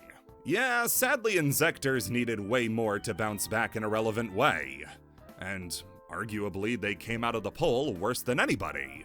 Loads of the decks proposed to get support in the poll ended up getting more support down the road than Insectors got for winning the whole thing. First off, Photons. Photons almost won the whole poll in a display of incompetence saved for pigs with bags over their heads. Did you really think you had to resort to a fan contest to get more Photon support? Photons even showing up was a disgusting display of greed. These guys are getting main packs named after them! As for the rest, Weather Painters, Lightsworns, Fire Kings, X-Sabers, and TGs would all get full support waves, with Dinomists and Sylvans getting single cards of support just like Insectors. Valkyries for their crimes would be relegated to jail alongside the rest of the losers. Following the headache of putting this together and the underwhelming results, another version of this was never attempted, and the closest we got was an OCG exclusive structure deck poll that resulted in the Ice Barrier structure deck.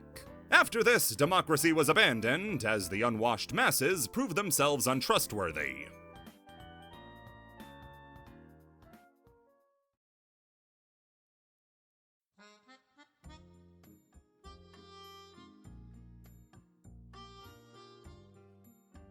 Trudge is in every Yu-Gi-Oh series. Now, I wasn't lying when I said that most Yu-Gi-Oh series are totally disconnected from one another. Rarely do characters reappear, and from Zexal onwards, references to older materials become extremely rare. Arc 5 is your best bet, but these are different dimension versions of the same characters we know.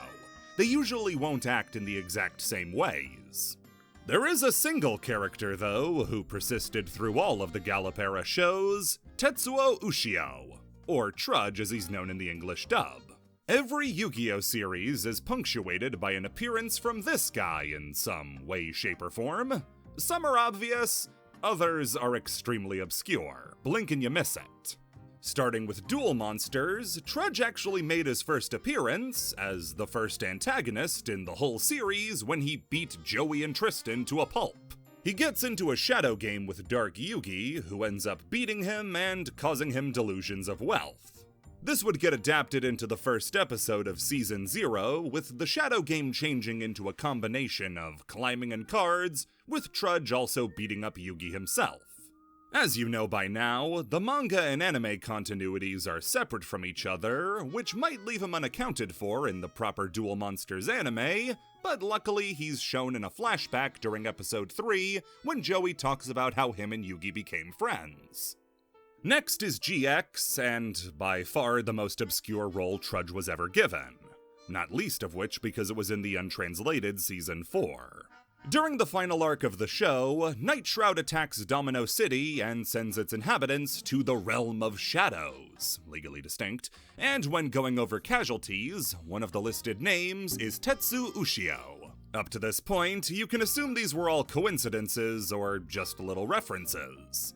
But then 5Ds comes roaring in, with Trudge now being a key supporting character. Over the course of the series, he helps out more and more, and is even one of the final people Yusei talks to before the end of the series. And in case you were wondering if this was just him in name only, no, this is the same character. Yugi's bully ended up becoming a cop. The reason this is so hard to believe is that, despite being a character from Duel Monsters, that fact is never brought up.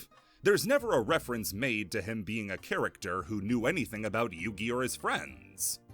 In all fairness, he couldn't find the right time to slip in how he beat up the King of Games into a conversation. In Yu-Gi-Oh! Zexal, presumably after Trudge died and ascended to the astral plane, a member of Astral World in a crowd shot has Trudge's exact haircut. In Arc 5, when Yuya is calling his dad a legendary duelist, he's shown in front of silhouettes of a bunch of other legendary duelists. Like the worst lineup assembled, I can make out maybe 2 of them. Nistro from Zexal, and, of course, Trudge from 5Ds.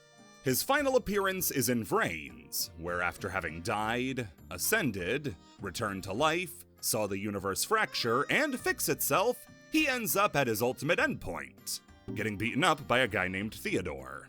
Okay, so the role's kinda dried up after 5Ds, but he was never meant to be some long-form, overarching character. Save for his appearance in 5Ds, he was always meant to be a background detail for longtime fans who recognized him. Now we're just waiting for the Rush Duel version of Trudge. Kazuki Takahashi Mike Mignola Art Trade. Okay, I think at this point you understand. Takahashi really loves American comic books. The guy inserts tropes and character designs from them in loads of his work. You might wonder which is his favorite, and thankfully that's a question that didn't go unanswered, as his favorite American comic was Hellboy by Mike Mignola. Hellboy is one of the most popular comic characters outside of Marvel and DC, being a Dark Horse creation. Reminder, that means he's owned by Embracer Group for some goddamn reason. Hellboy's popularity exploded after the Guillermo del Toro movies, and since then has been adapted time and time again, including things like in Injustice 2 and even getting his own video game. The thing that draws so many people to these comics in particular is Mike Mignola's distinctive art style. The heavily sloping shoulders, the way he draws faces, the extreme shading, you know when you're looking at a Mike Mignola piece. You might also remember that back when we were talking about the influence of JoJo's Bizarre Adventure on Yu-Gi-Oh!, that Kazuki Takahashi listed Mike Mignola as one of the greatest artists of our time. he's somebody that Takahashi holds in high regard. As a show of appreciation for his work, Takahashi took the chance in 2004 to draw some fan art of Hellboy in his own style. It was Hellboy with the iconic Yugi hair sporting his very own custom Duel disc. Not on the same fist as the gauntleted one though, just to make sure things were confusing. This was mainly done out of celebration for the 10-year anniversary of Hellboy, as well as the release of the first movie. But Shonen Jump would actually send a copy of the artwork to Mike Mignola himself. Instead of just appreciating the artwork, Mike would actually send back his own version of Hellboy wearing a Yugi shirt and framed by the Millennium Puzzle. What started as a simple tribute piece became an art trade between two of the most distinctive artists in their fields. And the little "For Kazuki Takahashi" on Mike's artwork is weirdly cute to me. Like this was a commission sketch he did for a fan. Really great story. Konami acknowledges fan lore. Even after all the terrible things the fanbase has done to Konami, and all the awful things Konami's done to the fanbase, they're still not afraid to throw us a bone every once in a while. While Konami's community outreach is poor, that doesn't mean they won't try. We've seen that with the Create a Card poll, with Yugi-tubers getting to do card reveals, and they'll even let fans feel their influence on the franchise.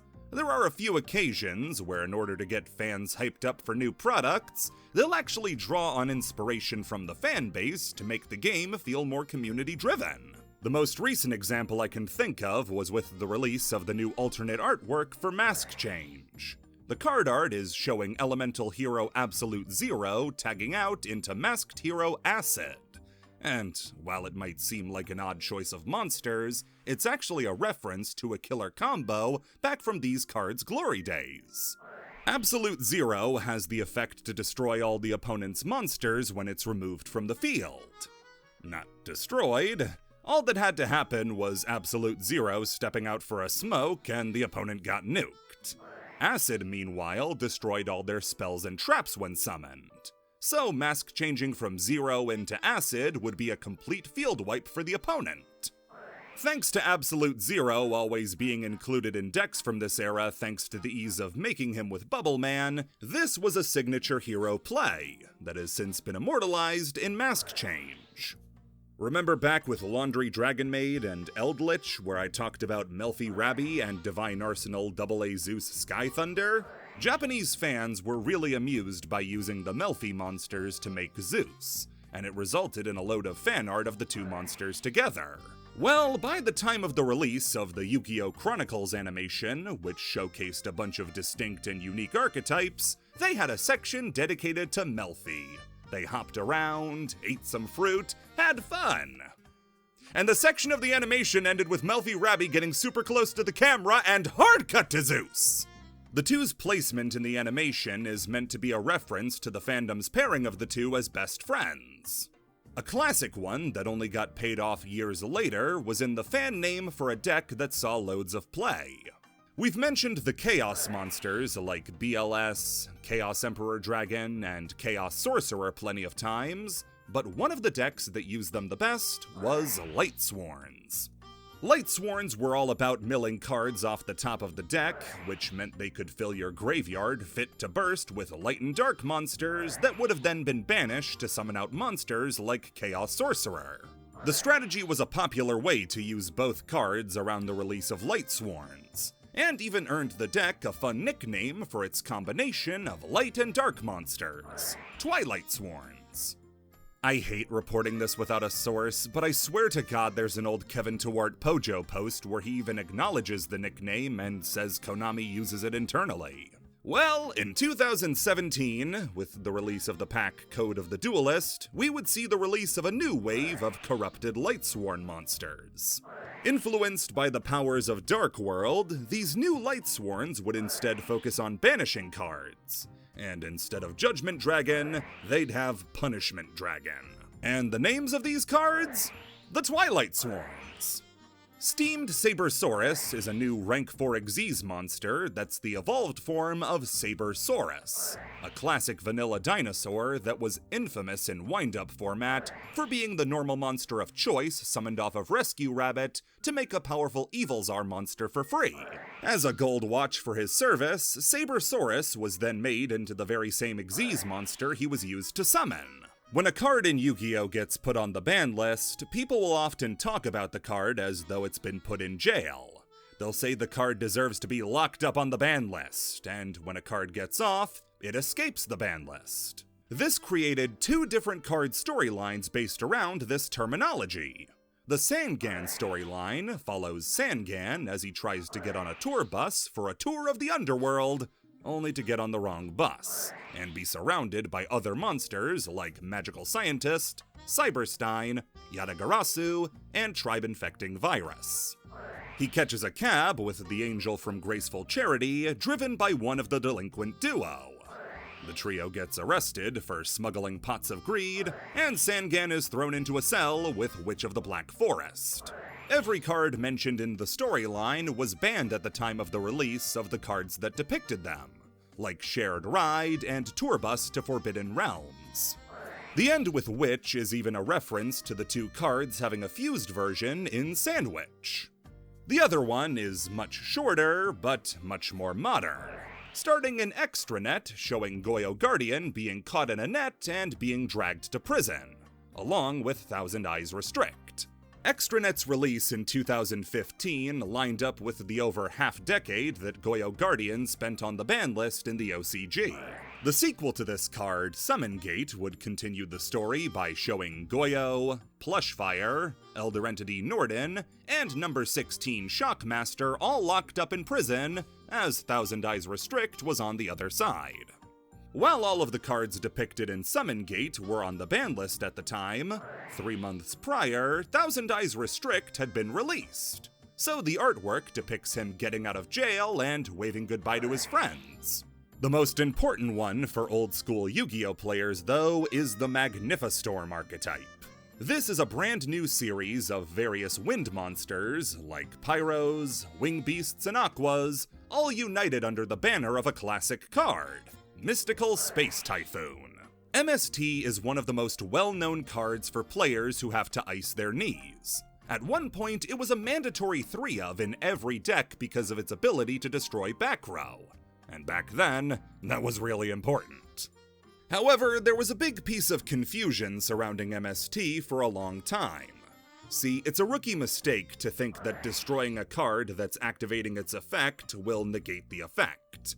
And if you don't know that, you might assume that shotgunning a copy of MST on a resolving spell trap will negate that card's effects. That's not how it works, though, and MST Negates became a super popular community meme to make fun of this common misconception. Magnificestorms look to make people stop laughing, though, with Magnificestorm Sovereign Tyranny. This card says that when you activate an MST, you can negate a card on the field. It's an MST that negates. Boss Duels. An interesting OCG side event, Boss Duels reimagine Yu-Gi-Oh! As a raid boss challenge with a team of 3 duelists taking on a boss character. Yu-Gi-Oh! Has always been a 1v1 game, with attempts to make tag duels work only resulting in failure, so a brand new way to play is extremely welcome. A way to play Yu-Gi-Oh! In a PvE setting, where multiple duelists have the chance to play against the same opponent, is a super cool idea. The 3 duelists who were playing were allowed to play whatever they wanted, and followed rules similar to the handicap duel from Bonds Beyond Time. Each player got their own field, they're free to communicate and activate each other's cards, and even had brand new gameplay elements, like having a leader player, who on their turn could activate effects, like adding cards from deck to hand Destiny Draw style, or resurrecting players knocked out by the boss. Speaking of whom, a 3-on-1 match sounds daunting for anybody, so the boss duelist has to be busted out the gills to compete. And busted it was! The boss duelist came in 4 different flavors based on the 4 original animes. Pegasus from Duel Monsters, Night Shroud from GX, Zone from 5Ds, and Dawn 1000 from Zexal. Some blanket rules for the bosses is that they only have 8 cards in their deck, and start with as many cards as they have with the start attribute. They can't lose by deck out, get to add their entire graveyard to hand instead of drawing, have infinite normal summons, and have effects that aren't written on the cards. In order from least to most absurd, least is Pegasus. Most of Pegasus's cards have analogs to actual cards that exist. He has the Toon Monsters, Comic Hand, Doppelganger, and Relinquished as his boss monster. Relinquish does have the added effect of being indestructible and reflecting all damage done to it, but that still makes it the tamest of all the boss duelists. Zone is only tame in comparison to the other boss duelists, but the fact that he's playing Time Lords already means he's an evil you only see in Revelations. He's able to summon swarms of Time Lords in the form of tokens that inherit some of the most frustrating Time Lord effects, like dealing 4,000 damage, shuffling your field into your deck, or having your life points. The only thing stopping him from getting higher with his 20,000 attack Cephalon the Ultimate Time Lord is that the last 2 bosses make him look downright manageable. Darkness is the next one up, and you just need to read one of his spells to know what's going on. Set all 5 of your trap cards directly from deck, and the second trap lets you apply all the effects of the following 3 traps at once. Banish a card, increase a monster's attack by 4,000, and burn a player for 4,000. The secret effect on the field spell recycles these every turn and means that anytime you need to, you can just activate them all again and make sure whatever player is trying to play doesn't get to. And you make sure that your monsters never get destroyed. One of those monsters also lets you steal any monster from your opponent's deck you want, and the other also resets all of your trap cards. Number 1, though, wasn't a question, because I don't know how you're supposed to beat Dawn 1000. The 100,000 attack instant loss number IC1000 Numeronius Numeronia is bad enough, but they adapted some of his most broken cards, like Numeron Calling and the Revision counter traps, that essentially force your opponent to play cards they don't want to. If you actually want to try a boss duel, work your way up in this order, or else you're gonna get stomped. If you do want to try it out as well, proxies of all these cards exist online for you to print out and try with your friends. Have fun arguing over who gets to be the boss. 2020 r/anime shipping poll. Oh good, we're finally back on home turf. So how do I explain this? A crack ship is a takeoff of shipping, the act of viewing 2 characters as romantically involved. It's a pretty common idea that most people have done, whether they realized it or not. Yugioh is at no loss for ships. The series has heavily featured romance as a key aspect of its characterization, both explicitly and implicitly. To circle back to a previous entry I played off as a joke, Yu-Gi-Oh! Is a very gay franchise, with homosexual under- and overtones present in a majority of series, with ships like Yugi and Atem, Jaden and Jesse, Yusei and Bruno, Yuma and Astral, and Playmaker and I. On top of that are the more hetero ships for people who can't take a hint, like Yugi and Taya, Jaden and Alexis, Yusei and Akiza, so on and so forth. The only straight Yu-Gi-Oh! Protagonist is from the worst series, how about that? Crack shipping is a term used to refer to a ship that is completely insane. A crack ship will often pair up characters who have little interaction, no interaction, or who aren't even from the same series. This is on top of more biological differences like species. Sonic and Amy is a ship. Sonic and Humphrey Chipton Earwicker is a crack ship. One that got a lot of attention following the abridged Bonds Beyond Time movie was Yusei x Duel Runner, where Yusei is more interested sexually in his own motorcycle than he was in Akiza. Yeah, she was so shafted in the later half of the series, more people want to see him get with a motorcycle. There's also shipping for Kaiba and Joey, as well as Kaiba and Serenity, which I can only imagine is some strange form of cuck fanfiction for the previous example. But it's actually Kaiba who we're going to be focusing on. This is like being asked to speak in front of a class, being picked as the loss condition. See, Kaiba loves the Blue Eyes White Dragon. It's his ace monster. He's themed most of his adult life around it. He's built a jet in its honor and then made a card out of the jet. He loves it so much that in a totally yandere move, he destroys the only copy he doesn't own. So what if Kaiba really liked Blue Eyes? Kaiba x Blue Eyes White Dragon is a ship that's half joking, half serious. Because half the people are making the joke that you can't make something into a plane if you don't want to f it first. We now know who made this post.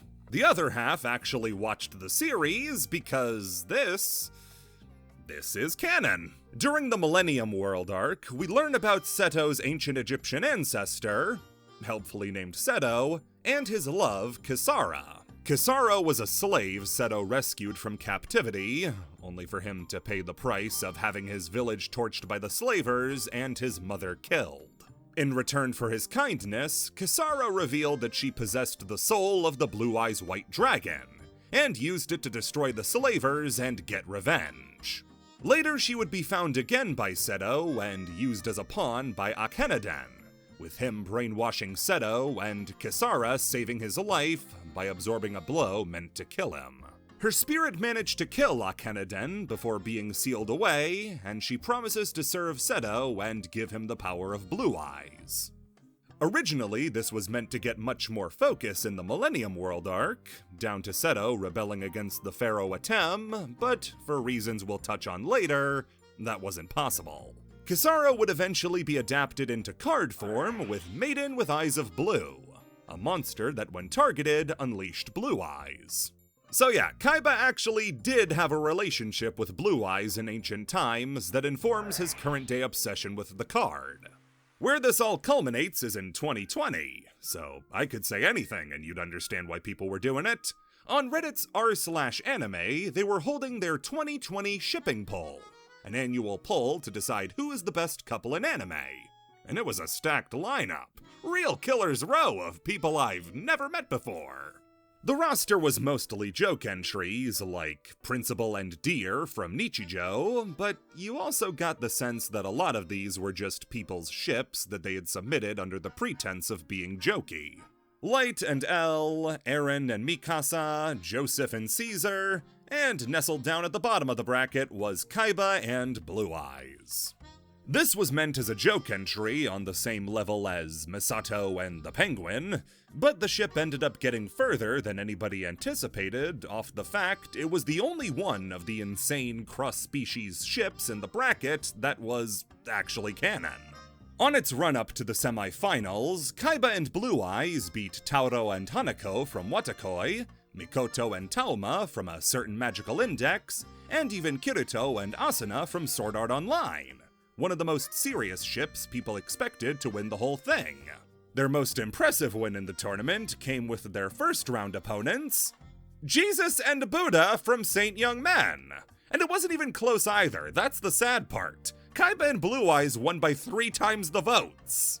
Unfortunately, the dream run ended in the semifinals when the pair was finally knocked out by Kaguya Shinomiya and Miyuki Shirogane from Kaguya-sama Love is War, which, in all fairness, did go on to take the whole thing in the next round. Seems kind of unfair to include a ship where both characters are married, buddy, that ship has sailed!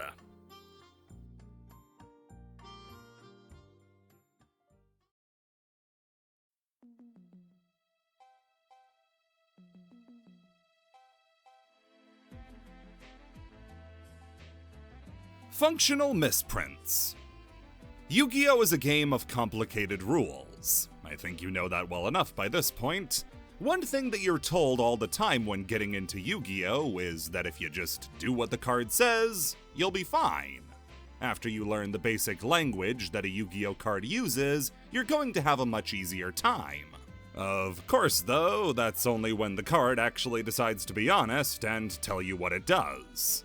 Misprints aren't an uncommon thing in Yu-Gi-Oh!, but where a misplaced foil or incorrect name can cause confusion, misprints in the effect text can be much more serious. Functional misprints are when the effect text of a card doesn't line up with what the official database says the effect text should be. and the card as a result has a different effect. This can happen for a few reasons, like a screw-up in localization. And rarely do cards make it to market like this, but when they do, they require immediate attention. This also isn't the same thing as an errata. Erratas are for when a card needs to be retroactively changed. These are for cards that never had the right effect to begin with. An early example of a functional misprint is in the card Ocean Dragonlord Neo Daedalus.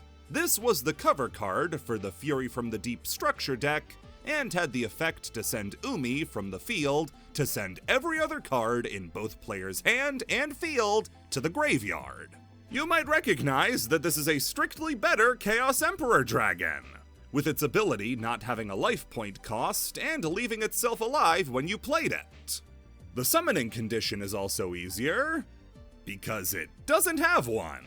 Neo Daedalus is supposed to follow the theme of structure deck bosses from the time and be terrible, with its summoning condition being tribute of the original Daedalus to summon it. The original run of structure decks, though, had a misprint in it that excluded the Daedalus condition, meaning the card was normal summonable. To rectify this, Konami would reprint the deck with the correction and ask players who had the incorrect versions to send in their cards to get the corrected one. This, I can imagine, had zero takers, because why would I swap my card for a weaker version? A similar thing happened in Germany 8 years later, when the card Sophia, Goddess of Rebirth was released. This was one of the major characters in the Duel Terminal storyline and was treated as a big deal, with its effect being to banish every other card on the field, in the hand, and in the graveyards upon its unnegatable summon. The trade-off for an effect this good was that you had to tribute one each of the special card types at the time: Ritual, Fusion, Synchro, and Xyz. The German misprint of this card, though, made it an instant include in every deck, when it said Ritual, Fusion, Synchro, or Xyz. Zeus over top of any Xyz, that, Sophia over top of anything. A really funny one of these is with the card Counter Counter. This was a counter trap meant to counter other counter traps. Counter traps are a very special type of card in Yu-Gi-Oh! Because they play with Yu-Gi-Oh's spell speed system. How it works is that a normal activated effect that would start a chain, like Stratos, is spell speed 1. A quick effect, like MST, Fiendish Chain, or Effect Veiler, is spell speed 2. Counter traps are spell speed 3, and cards that can't be responded to are spell speed 4. The only thing that can respond to a counter trap is another counter trap. They're on a special tier that makes them uniquely hard to interact with. That's the idea behind Counter Counter, that you'd use it to stop one of those unrespondable cards because it's a counter trap as well. Except if you picked up certain packs of Tactical Evolution where it debuted, where the card was a normal trap instead of a counter one. Yeah, the counter trap counter card couldn't counter counter traps. Can we get a counter counter counter in the corner for every time I said counter?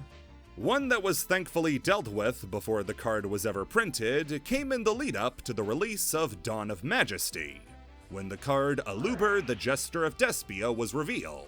At the time, Despia wasn't treated very seriously as a sort of weak fusion deck, but Aluber was still recognized as clearly the best card. On summon, it could search any branded speller trap, of which there were already great options like Branded in Red and Branded in White and Monty Python and the Holy Grail's Black Knight. When the proper branded deck did come together, Aluber was one of the most important cards, and became so prolific he has 2 different alt arts since his release. However, if this mistake wasn't caught, it would have never happened. In pre-release material in the TCG, Aluber was listed as adding Despia spell and traps instead of branded ones, which would have been disastrous because there is one Despia spell trap, the field spell you don't play. I remember people being really worried about this before Dawn of Majesty's release and thinking they would localize cards differently after printing a ton of them. Luckily though, the effect text was changed and the cards functioned as intended. Hopefully this happens again to the Yangzings to stop them from missing timing, you stupid, stupid Chinese dragons! Symphogears. The Yu-Gi-Oh anime has been a stop that a lot of animators have made to do work on.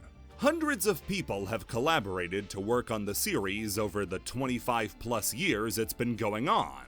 And to name half the people with impressive credits who have would take forever. The hand animation in Yu-Gi-Oh has always gotten a lot of praise, and would you guess the guy responsible has actually written a book about it? Takahiro Kagami is an animator who worked on Yu-Gi-Oh since the very start, episode 1 of Duel Monsters. Some of the most impressively animated sequences in the show are from episodes he directed, like the bulk of the duel against Marik, as well as being one of the animation directors on Dark Side of Dimensions. You might also know his more recent work as an animation director on Skate the Infinity, Banana Fish, the 2019 Dororo anime, and Bunjo Stray Dogs. Maruyami Shuji not only worked on the series up through Arc 5, but also worked on anime such as the Fist of the North Star film series, Pokemon movies, and Initial D. He was well liked enough that he was even added as a character in Tag Force 5. The animator we're looking at though for this section is Katsumi Ono, animation director on Yu-Gi-Oh! 5Ds. He had a few Yu-Gi-Oh! Directing credits on the original series, and served as the director for the entirety of Capsule Monsters, but 5Ds was his coming out party for his directorial abilities, directing a lion's share of the series, as well as storyboarding a few episodes, including the first one. After his job wrapped up, he would float around to different projects, including an anime based on the manga Symphogears. Written by Akifumi Kaneko and Noriyasu Agematsu, and illustrated by Dan Yoshi, Symphogears is a story about idols donning battle armor called Symphogears to take on an alien menace called the Noise. They're defeating the aliens with the powers of rock and roll. The SpongeBob movie's influences may never truly be understood. Where Ono comes in is in the sequel season, Symphogears G, in the very first episode in fact. When the character Hibiki Tachibana is trying to fight back against an alien ship attacking a train, a very familiar animation plays out. Comparing this to one of Ono's previous works makes it clear that the composition of the scene is meant to be a reference to Yu-Gi-Oh! 5Ds, specifically Junk Warrior. Junk Warrior is badass, so I understand why somebody would want to include more of him. The key points of the reference are this shot of her jetpack igniting, the knuckle guard locking into place, and the shot before the impact with the extreme foreshortening on the fist. All three of these are very distinctive features of Junk Warrior's scrap fist attack. Hibiki's design even changed to more closely resemble Junk Warrior, namely in the twin-tailed scarf that, with the release of his new structure deck, has been made a Junk Warrior signature feature. Ono served as the director for this episode, and wouldn't you guess it, also storyboarded 5D's first episode, the first appearance of Junk Warrior's Scrap Fist. It's incredible to see just how much care he had for that particular sequence, and how it popped up again in his later works. Inspiration for Kaiba and Marik. You know what's a bad idea? Getting a creative person mad at you. Suddenly you pick up their new book and the stupid dumb idiot sounds a lot like a police sketch of you. Manga artists are no different when it comes to including people who have personally annoyed them as characters in their work. And in Yu-Gi-Oh's case, it also gave us some of the most beloved characters in the franchise. At the core of Yu-Gi-Oh's appeal is Kazuki Takahashi's love of gaming and hobbies. The man loved so many different games, which meant inevitably he had to deal with some capital G gamers. However, this case was actually Takahashi hearing about it secondhand from a friend.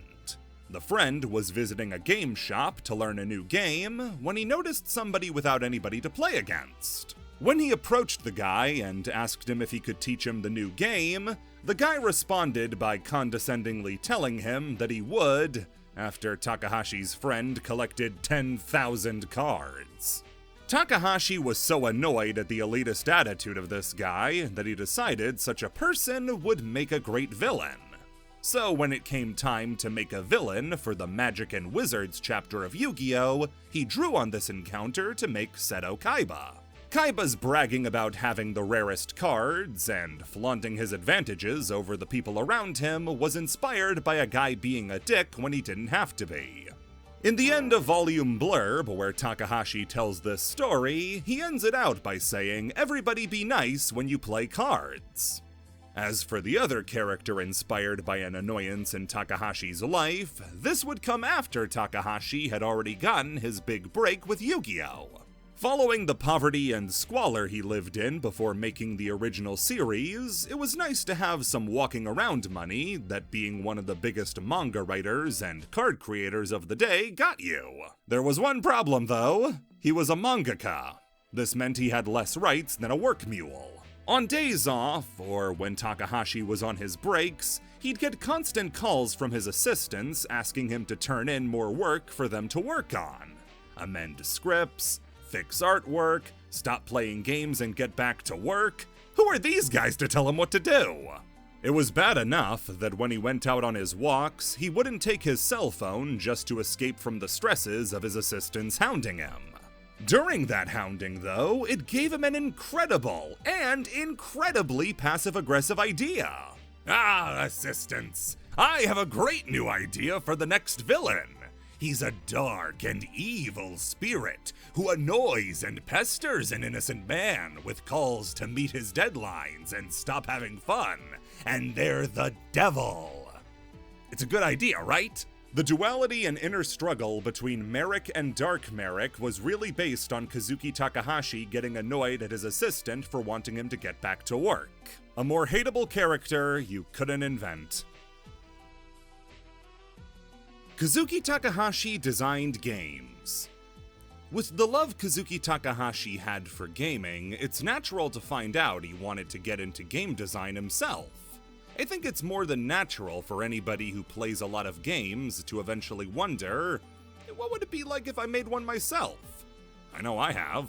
After dedicating so much of his life to a manga about gaming, and even wrapping up Yugi's story with him becoming a game designer, all he needed was an excuse for him to try it himself. And wouldn't you guess it, making its upsetting third appearance so far is 2020 and the COVID-19 pandemic. Are these all the games Takahashi ever made? Probably not. They're just the ones that he shared publicly on his Instagram page. And that leaves us with 3 games made by the creator of Yugioh that aren't Yugioh. The first one is the only one without even an idea of a rule set, Dragon Dragon. Determining how Dragon Dragon would have played based on the small model Takahashi made out of cardboard and old boxes is hard. Even he didn't have rules by the time he posted the set. But the way it's drafted makes me think it was some sort of laser light game? Like the dragon pieces would have shot out a little laser, like a cat toy, that you would bounce off of little mirrors, trying to set down pieces to hit your opponent while avoiding their beam. Just an idea, but the best part of the proposal has to be the chibi artwork of Kaiba and Joey on top of these 3D printed blue eyes and red eyes, accompanied by artwork of Joey and Kaiba trying to duel with the restrictions of social distancing. The second game was a take on Snakes and Ladders called Snake, Egg and Ladders. The idea of the game is a little easier to parse than Dragon Dragon, not least of which because it's based on the simplest game short of Candyland. The object of the game was to guide your snake up to the egg at the top of a pillar by stacking boxes and placing ladders as you tried to make it up without knocking the structure over. There's dice rolling involved, somehow, with bad things happening when you roll ones, but that part doesn't seem to have had much thought put into it. Speaking of dice, Takahashi was really bored during the pandemic and bought a 3D printer and was trying to design his own dice, but gave up after his final draft looked too much like the coronavirus.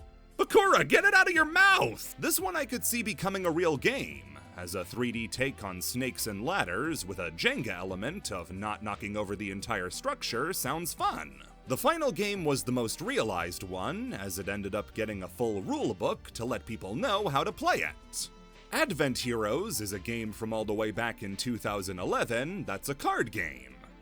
But not a trading card game or a collectible card game, it's a card game like poker, but for dorks. The idea is that you draw cards from your deck and play them in your power zone. If you want to summon a hero, which is a 10, king, queen, or jack, you have to sacrifice cards from the power zone equal to that hero's power level, 10, 11, 12, and 13. To summon out a jack, you would tribute a 5 or a 6, or a 4 and a 7. You get the idea, math. Aces, called doubles, can count as an 11 or a 1 when used as a power card. You use your heroes to attack the opponent, and they lose the game when you've attacked with all 4 different suits. So you need to attack with a hero with a heart, spade, diamond, and club.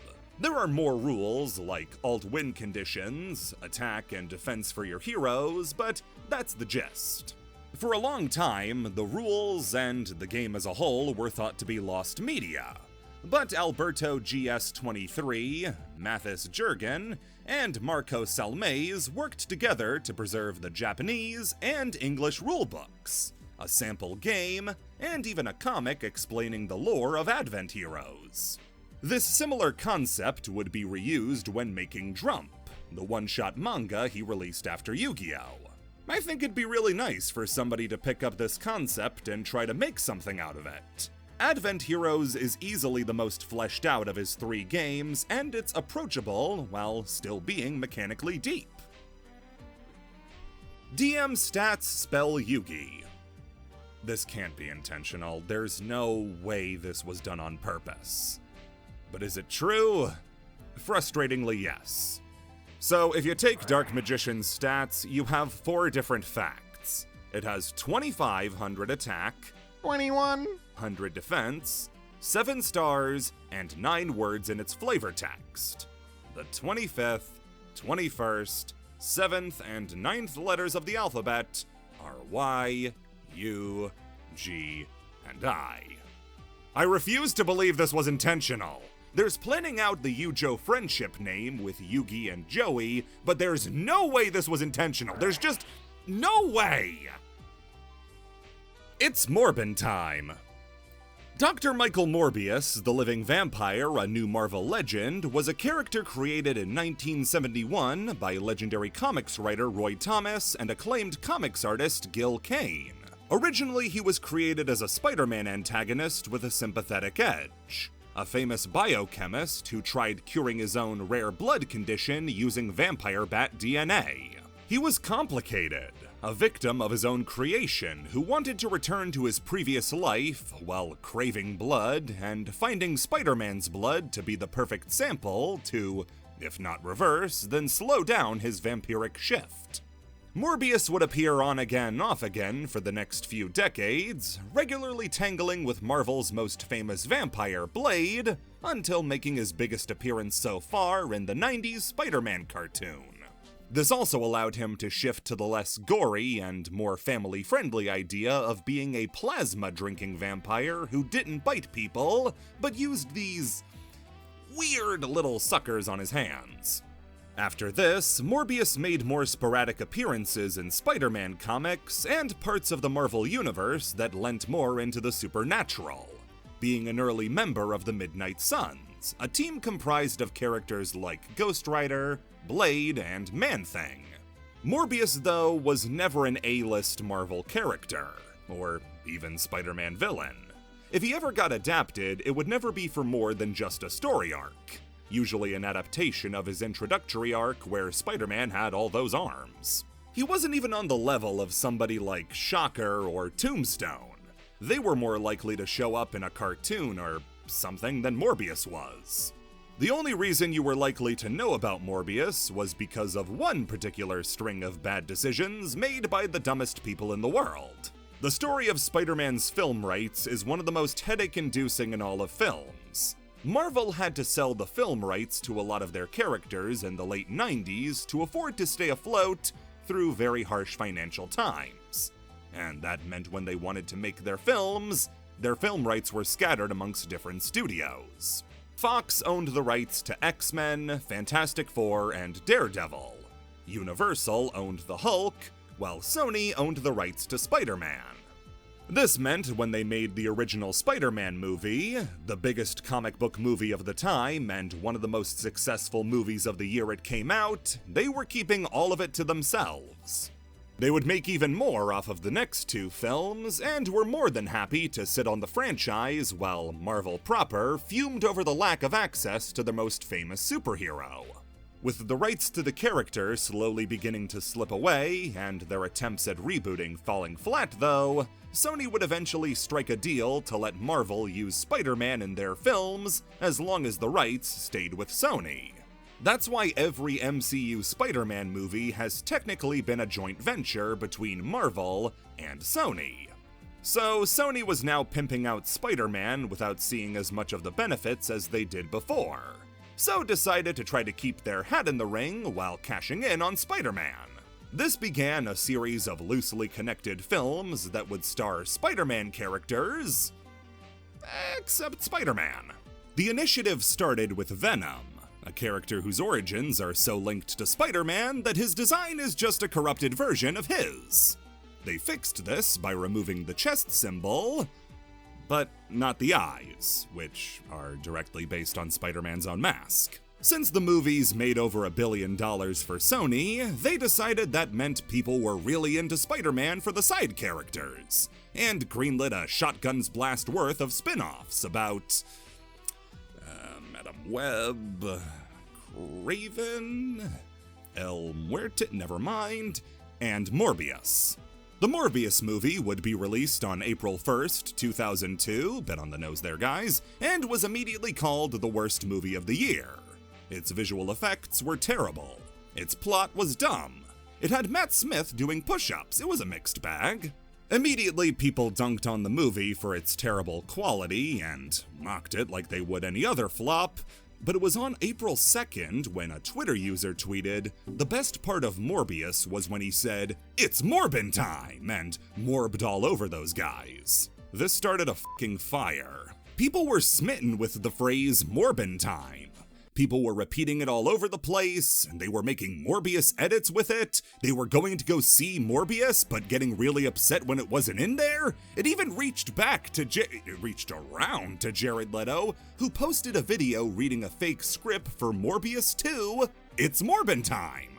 I don't doubt it was even a factor in Sony's decision to reissue the movie and start the meme of people saying, "Please reissue Morbius again. We were all busy that weekend."